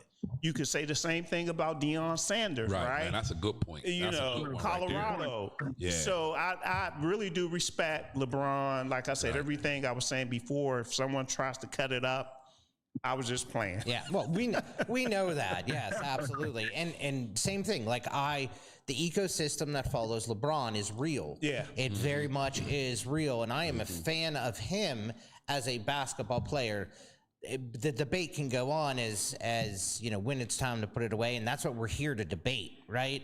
But him as a basketball player, okay, there's no one, there's very few better.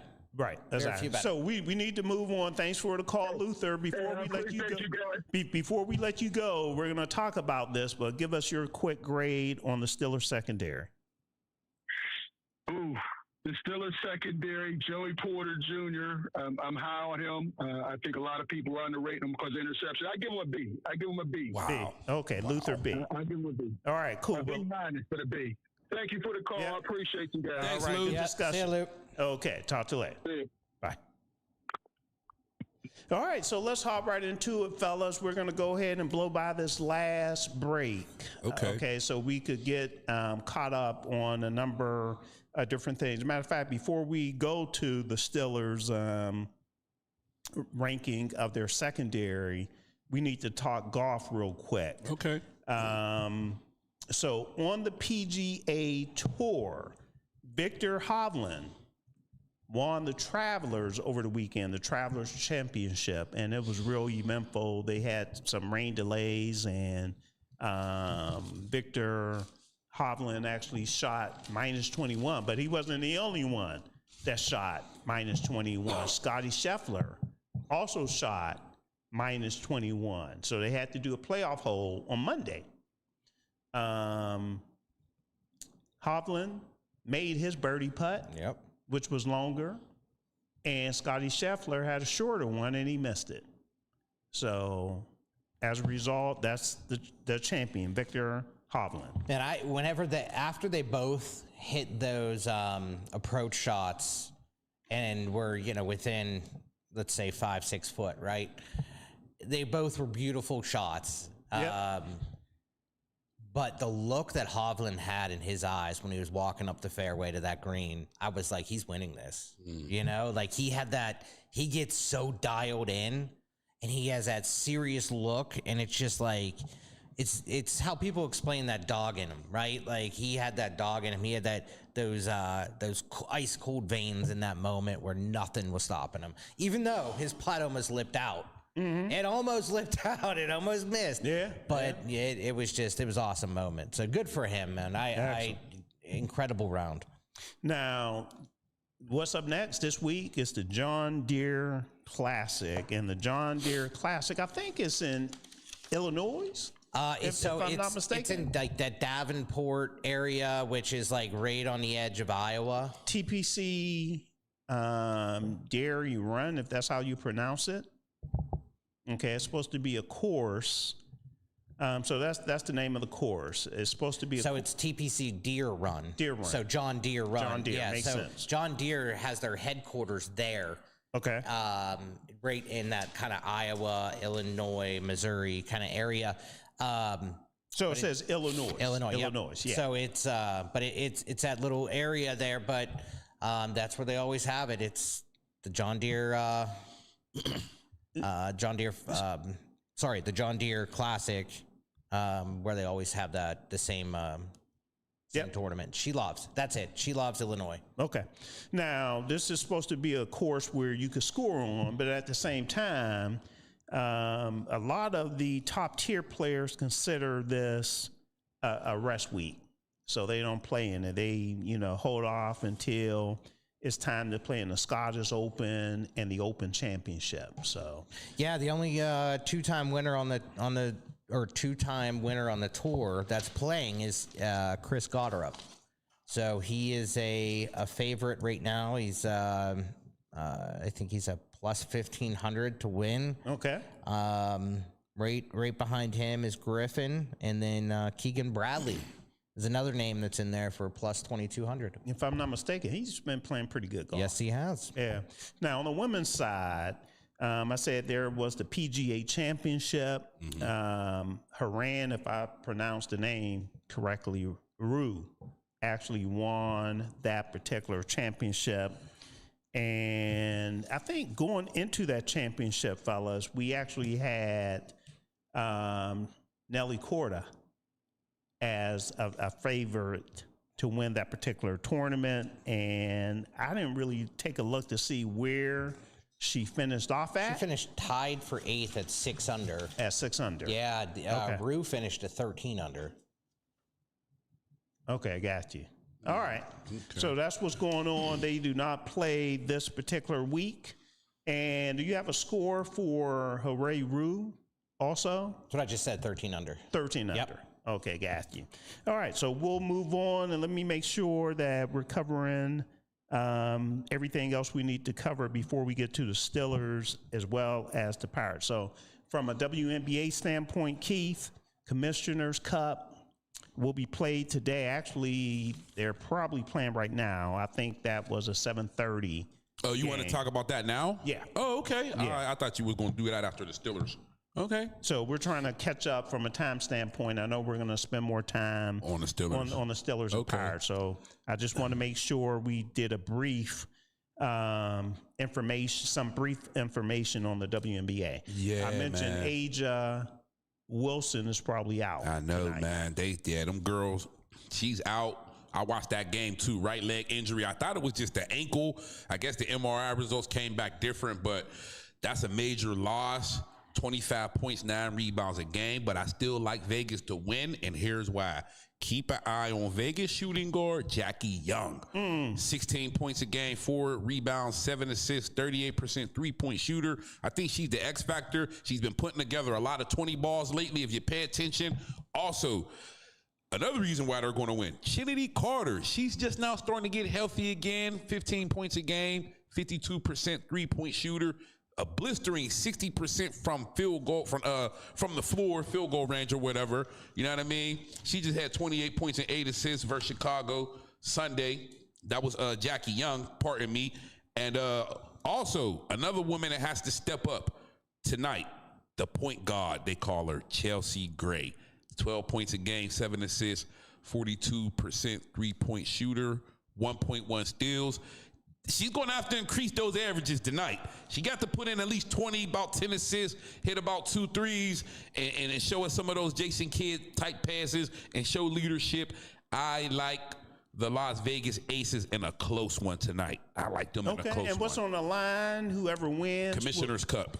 Right. But whoever wins will become the first team to win it twice. Right. Yep. Nobody's won it twice yet. And the prize money is $500,000 right. as well. And one more thing before we move on from the WNBA, we got to give a shout out to my baby, Big Foe. When I say Big Foe, I'm talking about Flau'jae Johnson, Seattle Storm. She's been on a tear lately.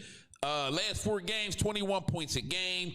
6 rebounds, 2 assists, 1.5 steals. She's a pure 3-level scorer. I think the game is starting to slow down for Big Foe, man. She's a good defender in her first year. She plays the passing lanes like Gary Payton. She's the vocal point of the Seattle offense and a great building block for the future. I call her the female D Wade. If you watch, you'll see exactly what I'm talking about. Shout out to Flau'jae. She's a heck of a rapper too, man. Is she? Oh, yeah. She got songs with Lil Wayne, Bootsy, and so on. She was at the BET Awards, but that's neither here nor there. So the WNBA, they're approaching the halfway point. Right. It's a World Cup year, too. Of their season as well. Yeah, it's World Cup year, too. All right, so moving right along, let's talk Pittsburgh Steelers, and the phone lines are open for anyone that would like to call 412-213-8995, or you could hit us by text 412-218-3888. We would love for you to be a part of the conversation. Like I said, fellas, we've been breaking down position groups for the Pittsburgh Steelers. Yeah. There's 4 weeks left before it's training camp time. So this week we will talk about the secondary and who's the featured guy in the secondary. Joey Porter Jr. Joey Porter Jr. JPJ. So the big question is, will Joey Porter Jr. get his money? I think it's time. You think it's time? Yeah, market setting extension, man. I mean, you want me to run the numbers by you, man? Not yet. Not yet. Let's hear what Joey Porter Jr. had to say during mandatory minicamp earlier in the month, and when we come back, we'll talk about what he said. Okay. How different is the defense? I got a little learning to do. You know, it's a whole new defense, a whole new scheme. Patrick Graham and Jay Simo and Joe Witt have been doing a great job introducing their scheme and their playbook to us, so it's been really helpful. Generally, what is being asked of the corners that might be different from what you're used to? I wouldn't say nothing too crazy from what we're used to. You know, they're going to let us travel. They're going to let us do what we do as corners. And the biggest part is just to let us play our game and not put us in the box. So that's what we're happy about. You know, there's always room for improvement as a player, but I mean, I feel like the main goal was talking about penalties. I got those down.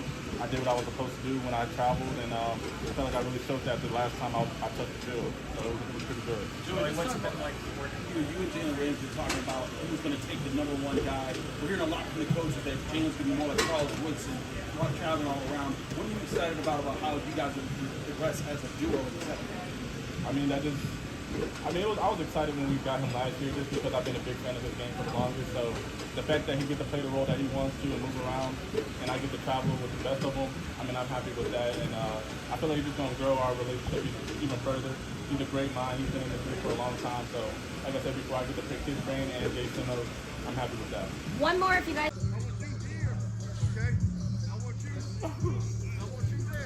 All right. So with this particular video that just played here, that's well, they switched it, so that's fine. Hold that video right there, and we'll get back to that one. So go ahead, Keith. Run the numbers. Joey Porter, man, it's time for a market setting extension, man. Just hear me out. Ranked the number one corner by Pro Football Sportsnet, 95 overall grade, 56% opposing passer rating. That ranks as a top 3 corner. And then say it again. 56 top what? Top 3 cornerback. Woo. Also, he hasn't allowed a touchdown in over 1,000 active snaps, man. Wow, I think that is remarkable, impressive. man. That's impressive. That is sticking like glue, man. He has that hawk D. And yeah, man, I think a lot of Joey Porter Jr. I thought he cut down on the penalties this past season. And he mentioned that. Yeah, I thought his technique got better. I love the trash talking. I love the fire, man. I love it, man. And also, one more stat, man. Did you know he ranked second in the NFL in third down efficiency with a 35% forced incompletion rate in high leverage situations? Wow. You go, Joey Porter Jr. Give him that money. It's time. Hey, Keith. It's not like he's playing against slouches, right? Right, that's what I'm saying. You see what I'm T. saying? Higgins, Jamar Chase. Yeah. You know what I'm saying? Yeah. Like we can keep naming a bunch of dudes, man. Keenan Allen, he's guarding all the top dogs. Right. He's guarding them, and he's holding it down, man, at a high level. Okay. So I had an opportunity to take a look. I try to be objective as much as possible. I'm a Steelers fan, of course, but I try to be objective about it. I just don't want to base a ranking on my opinion, okay? I like to take in everything. So I look at NFL rankings and everything, and I just, happen to find this on Sharp Football. I'm not sure if you all look at Sharp Football's content, but they really do a good job with breaking down positions and everything. And when I decided for us to talk about the secondary, I didn't look at Sharp Football at that particular time. But once I put it on the agenda and started doing my research and everything, you know who just rated NFL secondaries? Sharp Football. Just today. Okay. So it's timely information. So and I asked this about the running backs and the tight ends as well. Where do you think they ranked the Steelers secondary? I think top 10. What you think, Ken? I don't want to answer because I read Sharp a lot. You read, okay. So I don't. So you I don't agree? So you kind of already know. Yeah. You kind of already know. I think top 10. Yeah, Yeah. you're right. Going You're into right the on season, it again, top Keith. 10. You're on it again. Hey, we got some dogs, man. So we got some dogs. They actually ranked our Pittsburgh Steelers number 7. I don't mind that at all. I don't mind that at all. NFL, and let me give you why. Let me give you what they said about the Pittsburgh Steelers. Okay. The Steelers secondary ranged from 3rd to 18th. Those on the low end of that spectrum likely focus on their issues defending downfield after allowing a 54% completion rate on throws of 10 or more yards, the league's third worst rate. The optimistic voters likely believe the additions of Jamel, is it Jamel or Jamal? Jamel Dean. Jamel Dean, Yeah. Jaquan Brisker, and rookie Dalen Everett Out will of Georgia. fix that. Yeah. Okay. Also, what they didn't mention is Jalen Ramsey's role. Right, the Swiss Army knife. Because with the stats that I gave, there's a lot of reasons for that. The Steelers secondary last year was in a state of flux. Right. Okay, with injuries and bringing in a number of players to try to fill in, like Kyle Duggar. Sonny Samuel Jr. Chuck Clark. Oh, my God. I'm so happy he's gone. I couldn't stand that. Jabril Peppers, Should have right? brought him back, but okay. Jabril Peppers? Yeah, I liked the Jabril Peppers. I liked him a lot. I liked it at the time, but he didn't do anything. Yeah, I thought he was okay. Go ahead, he provided some more special teams value. Yeah, I was about to say that too. I think the additions that we have right now, like with having Deshaun Elliott back, re-signing Asante Samuel, not, and having Jamal Dean in front of Asante Samuel for right now, but allowing having a few pieces in that secondary where Jalen Ramsey is not needed as much. Yeah, he might not be playing center field as much per se, right? We're not needing him to be a corner as much, right? On the outside specifically. And I think Dalen Everett, I think we're going to see him kind of progress. I don't think we see him taking on a lot this year, maybe in sub package or things like that. But, I do like the pieces that we've added. But I think the number one thing that isn't mentioned at all is that we have a new defensive coordinator and a new head coach. So an entirely new scheme, entirely new system, even though you hear from JPJ there that, they're not really asking too much different in the grand scheme of things, right? They're still going to be playing their style of ball and they're going to be following people there. But if you look back at kind of Patrick Graham, he's not someone that had bad defense or bad secondaries, right? I mean, it's mostly been in some of the key points. I mean, it's been in the top 15 of the league, right? In terms of the secondary. So the better half of the league. That's good to know, man. It is. I would say, but his ball takeaway has been in the bottom part. Yeah, well, he didn't have no pieces neither. He had Max Crosby, and that was it. I would say these are all pros. It's been Yeah, you're right, dude. You're right. They're all pros. I would say You're it's right. been his defenses have pretty much been average. Yeah, Okay. average. He got better pieces to play with now. He got better tools to play with. He does. I'm Now just saying. let's do I'm just this. saying. Let's go ahead and run the video that was shown earlier, and we'll talk through the video as well. Keep in mind, everyone, this is from mandatory mini camp earlier in the month, and when Joey Porter Jr. Did his interview, he talked about the new defense. Of course, it's the new defense, as Ken indicated, with a new defense coordinator, a new head coach. The Steelers had extra time from an OTA standpoint, so new head coaches, I believe, gets, if I'm not mistaken, they get 2 extra weeks to put things in place. So it's important for everyone to have a reasonable understanding of the defense going into training camp. And as I indicated, training camp is about 4 weeks away. So what you see on your screen right now, for those of you on YouTube, is the defense, walking through the scheme. So if you're on the radio side, that's what they're doing. And it's only so much you could take from a walkthrough, but they're trying to get their assignments down. Something else that Joey Porter Jr. mentioned during that particular video as well was that they're going to be able to travel Okay. They asked them, how you guys what is expected from the corners. Well, he will probably be on the best receivers, what I took from that. Right. That's what they're expecting from him. And there's a lot of other players that should be at value to this particular secondary. Oh, yeah. So, like I said, the NFL rated them. Can I jump in real number fast? 7. Go ahead, Yeah, Ken. and I think I think 7 is, that's a really good grade, actually. Right. I think that the most important thing here, okay, the very most important thing, we need people to stay healthy.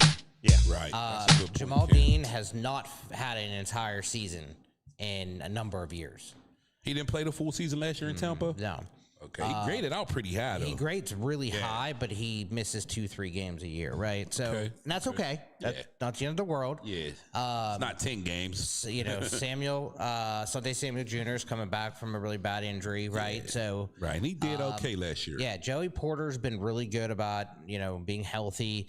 Jalen Ramsey, he's getting up there in age, right? Deshaun Elliott just missed most of the year last year. Yeah. Jaquan Brisker, from what I know, I believe he's coming off healthy. a heck of a year. Yeah. So as long as we're staying healthy, right, I think our secondary is. It's one of those where we got some big hitters, we got box safeties, Deshaun Elliott's energy, those kind of things. I'm really high on it.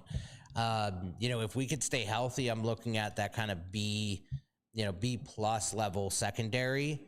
But if there's any issue in there, that's when it starts getting a little shaky, in my opinion. Which that's with any position. Do you believe that there's more depth this year than last year? Yes. Heck okay. Yeah. I do too. Especially with the addition of Brisker. Usually we're kind of scraping the bottom of the barrel when it comes to safety depth, right? Like if someone gets hurt, we're like, oh my gosh, where are we going? Same with cornerback.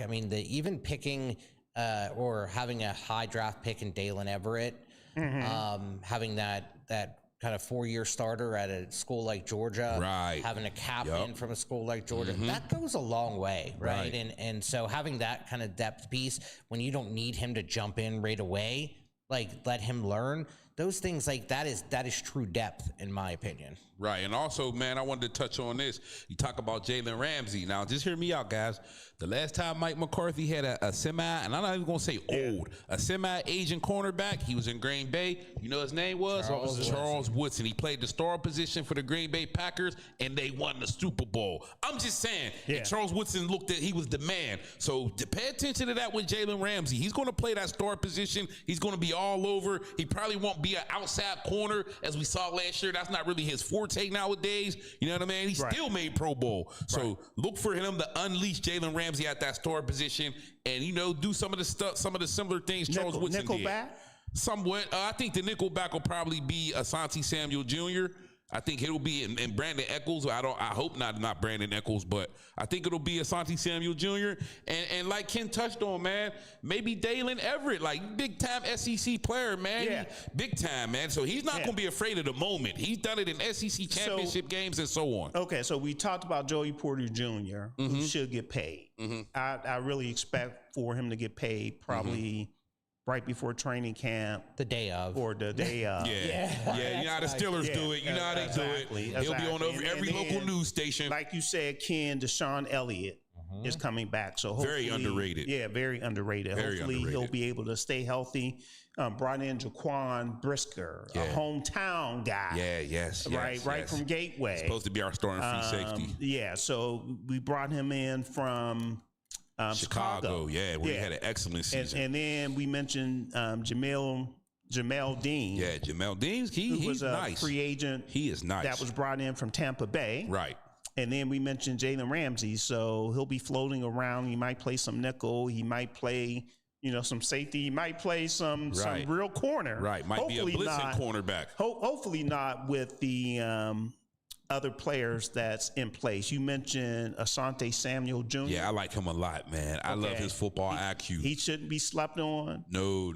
Perfect sub package, rotational corner, veteran mentor. And then to go back to nickel, there's Brandon Echols and Jameson I'm not a fan of him, but as well. Okay. Yeah. But from a depth standpoint. Yeah, that's perfect. The last time we seen Brandon Echols, it wasn't good, but I'm going to leave that alone. And he's serviceable. There's there you go. That's the word I'm looking for, Ken. And serviceable. And there's been a lot of noise made about this number 7 or the 7th round draft pick. Spears Jennings. He's pretty fast. Robert. He's rangy. Yeah, he'll probably be a special teamer, backup safety. He's pretty fast though. I watched him at Oklahoma. Yeah. He's a rangy thumper, man. Don't sleep. Yeah, don't sleep. Say he's fast. Yeah, he's super fast. And he likes to hit. Yeah, right? he's a thumper, man. And then we mentioned Dalen Everett, the 3rd round draft pick, I should say. So I think the Steelers are great depth in pretty good shape. And just let me give everybody one more thing. Don't forget about Darnell Savage, I just was man. Gonna say him. Speed, versatility, depth. You know what I mean? Thanks for bringing him up. Yeah. Former 1st round pick Darnell Savage, who the Steelers were very, very high on. So we feel good about the secondary, right? I gave him a B+, Kev. I gave the secondary a B+. Yeah, I'm with the B+. I'm with the B+. I'm sticking with a B. Okay. Just straight B. I can't go plus just yet. I think that there's one game that sticks in my mind, and that was the Green Bay game from last year, right? Yeah. Whenever they got smoked by Tyler Kraft. But those were different players. Yeah, they were. And they that's were why I'm giving I know what you said though, but yeah, they were.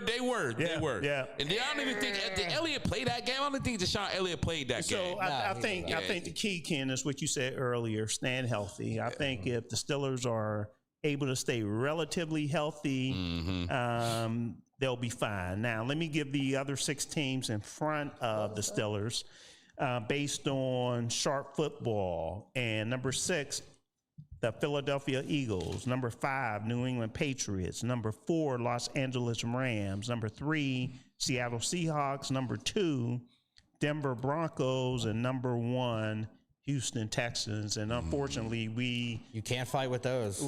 Unfortunately, we saw it up front and personal in the playoffs, right? Don't remind me. I still have nightmares of that. And I'm pretty sure that Aaron Rodgers knows all about that secondary as well. So what we're going to do, fellas, if we can, go 10 minutes overtime so we can make sure we get the Pittsburgh Pirates in. Okay.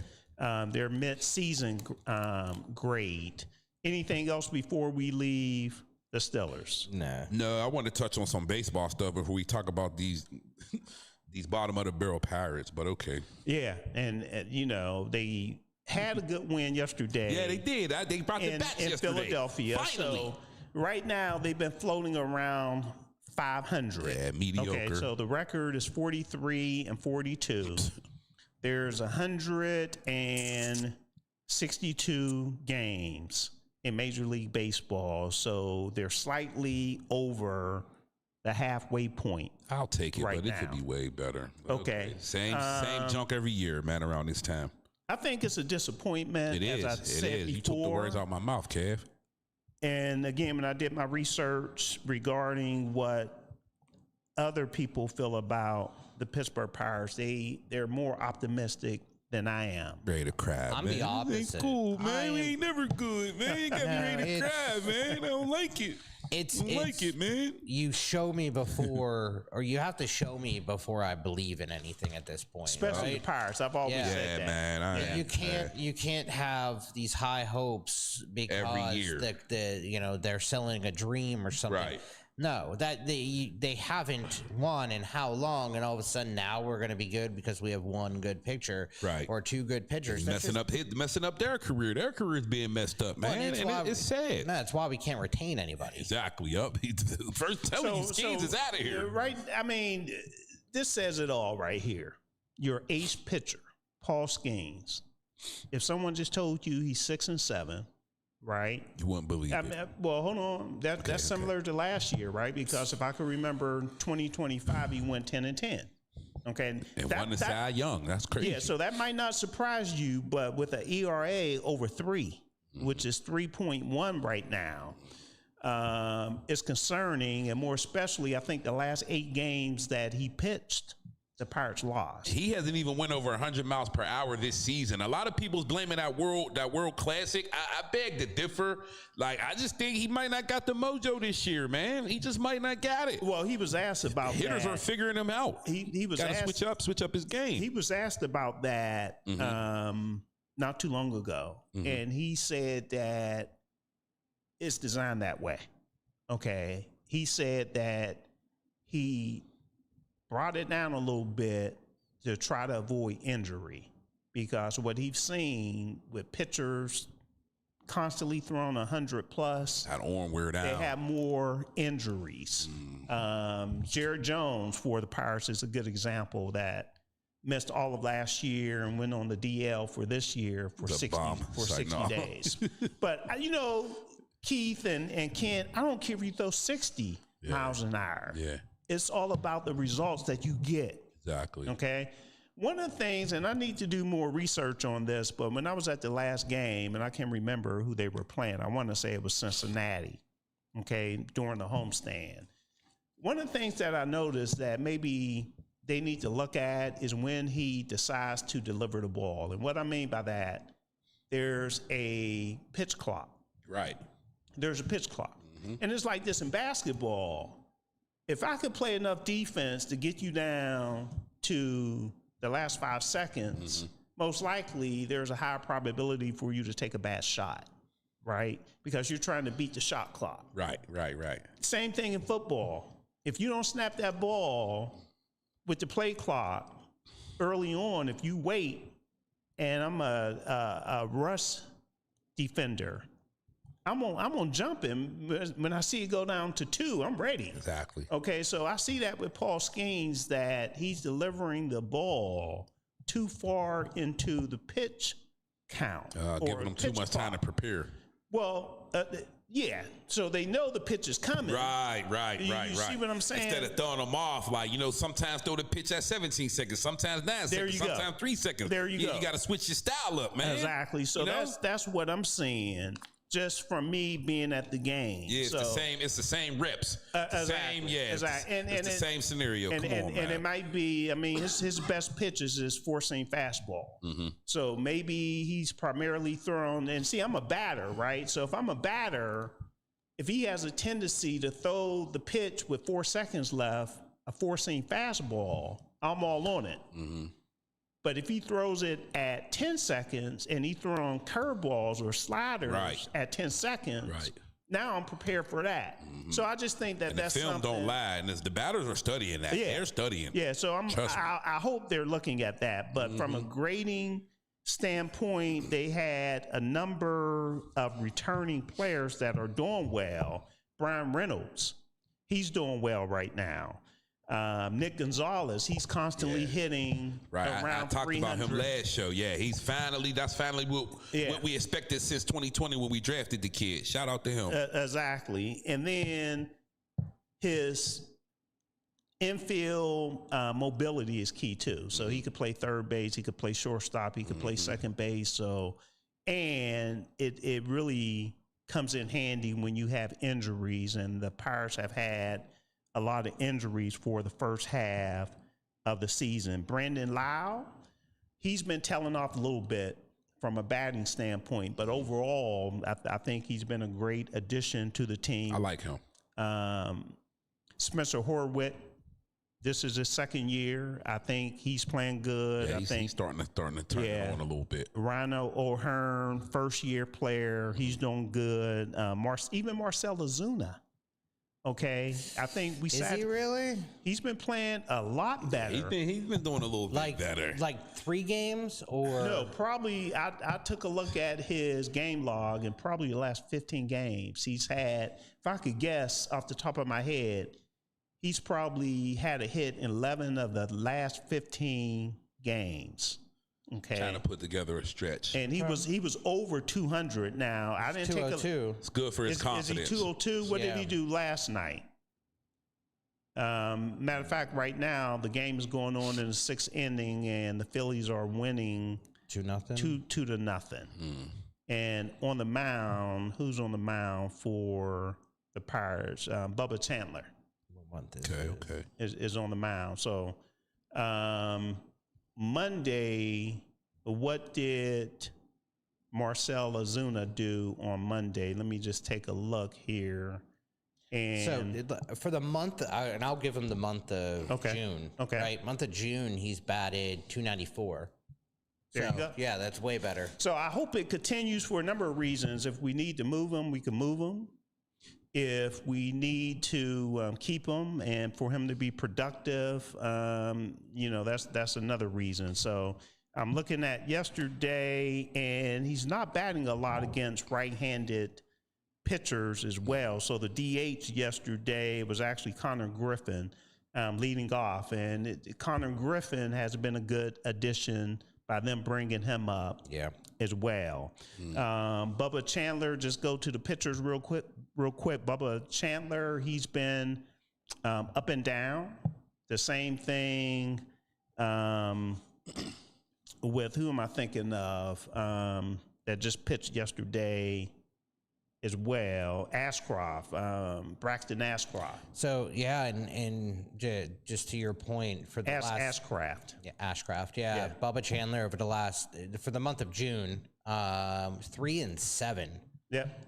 With a 4.43 ERA, whereas Braxton Ashcraft is 8-3 with a 3.33 ERA.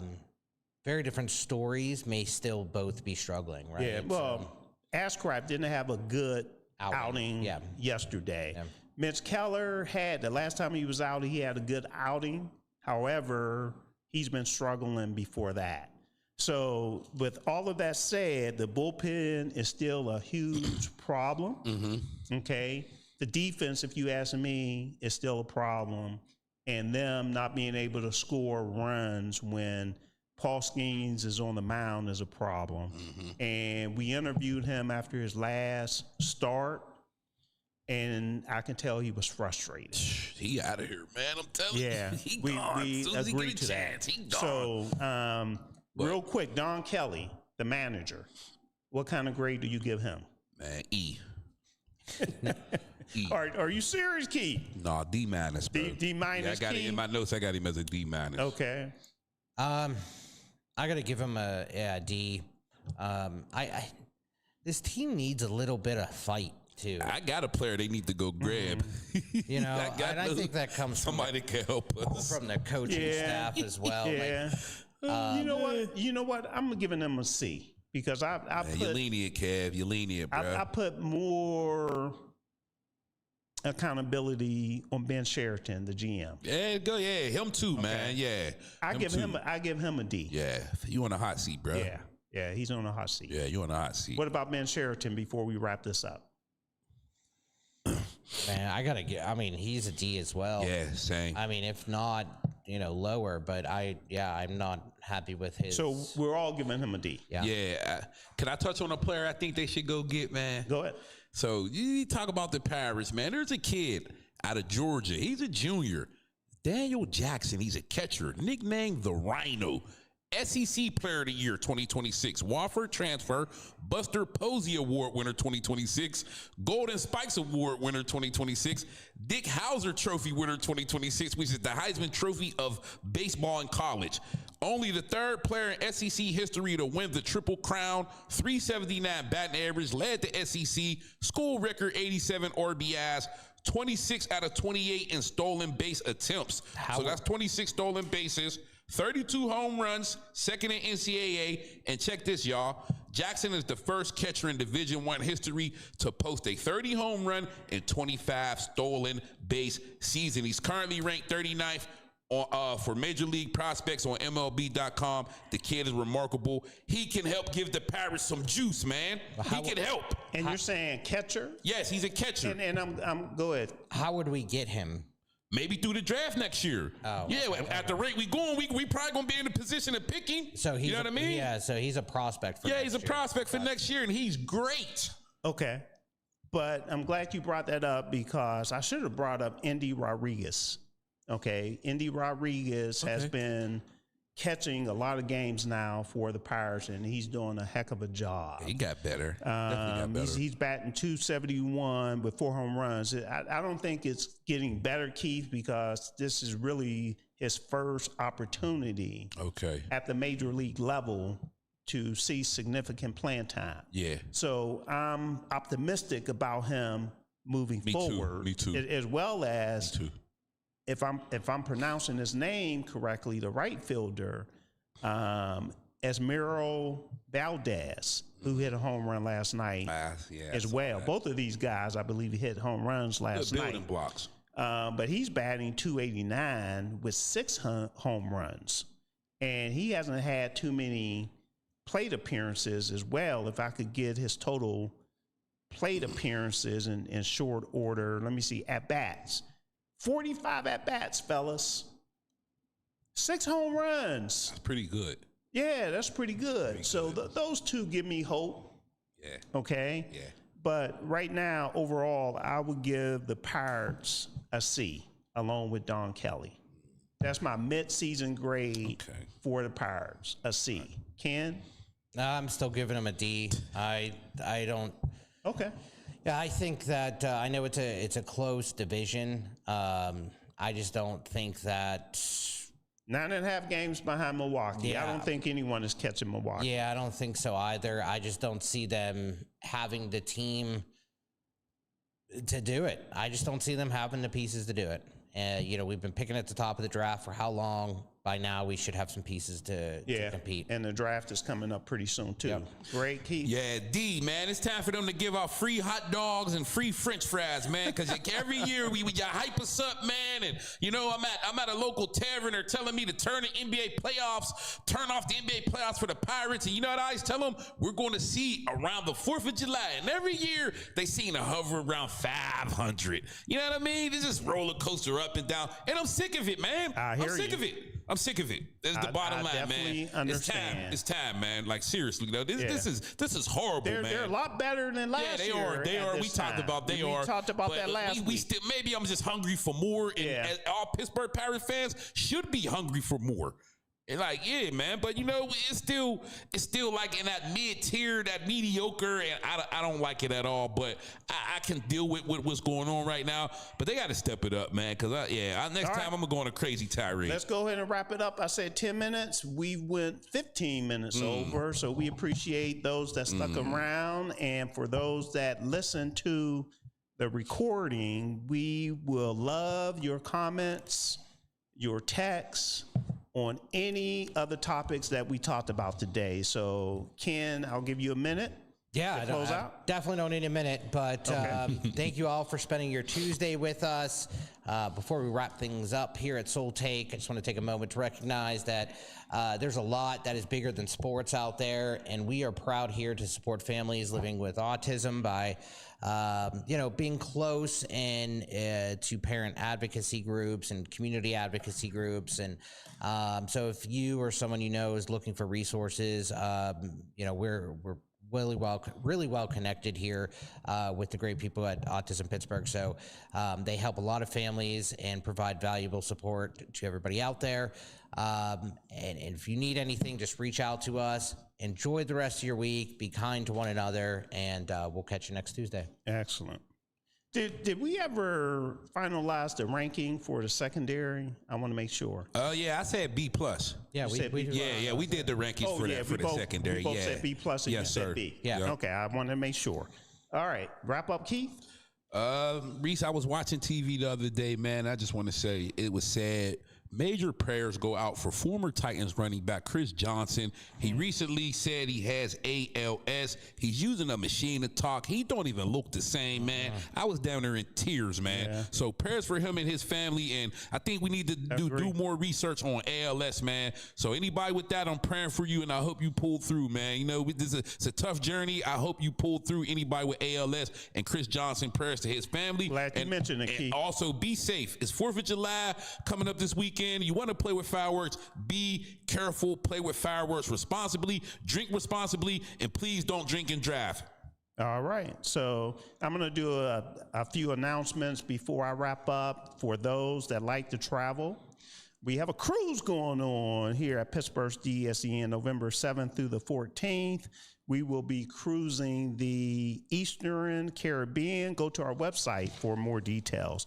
Also, tune in to our radio stream at pghdsen.com. If you're not there, please go there after the show for the best of soulful music. In addition, please stay up to date with our radio schedule. Since this week is the 4th of July week, there will be special announcements and more that will be broadcasted. So please listen to Pittsburgh's DSEN this holiday weekend as we bring you a great lineup of soulful music. Hold off on the music. And remember, the best way to stay up to date with Pittsburgh's DSEN is to subscribe. It's free. It is free. Okay, we'll keep you updated on all of our 24/7 programming, soulful music, Pittsburgh sports talk, and lifestyle programming right here on Pittsburgh's DSEN, the place for soul. On the YouTube channel, everyone, we post content daily. You want to be a subscriber, please like this show and like the videos. We will appreciate that very much. Now you can start with the music, please. Thank you, everyone, for watching and listening. And please come back next Tuesday, 6 to 8 p.m. for Soul Tape. Everyone, be safe and be blessed.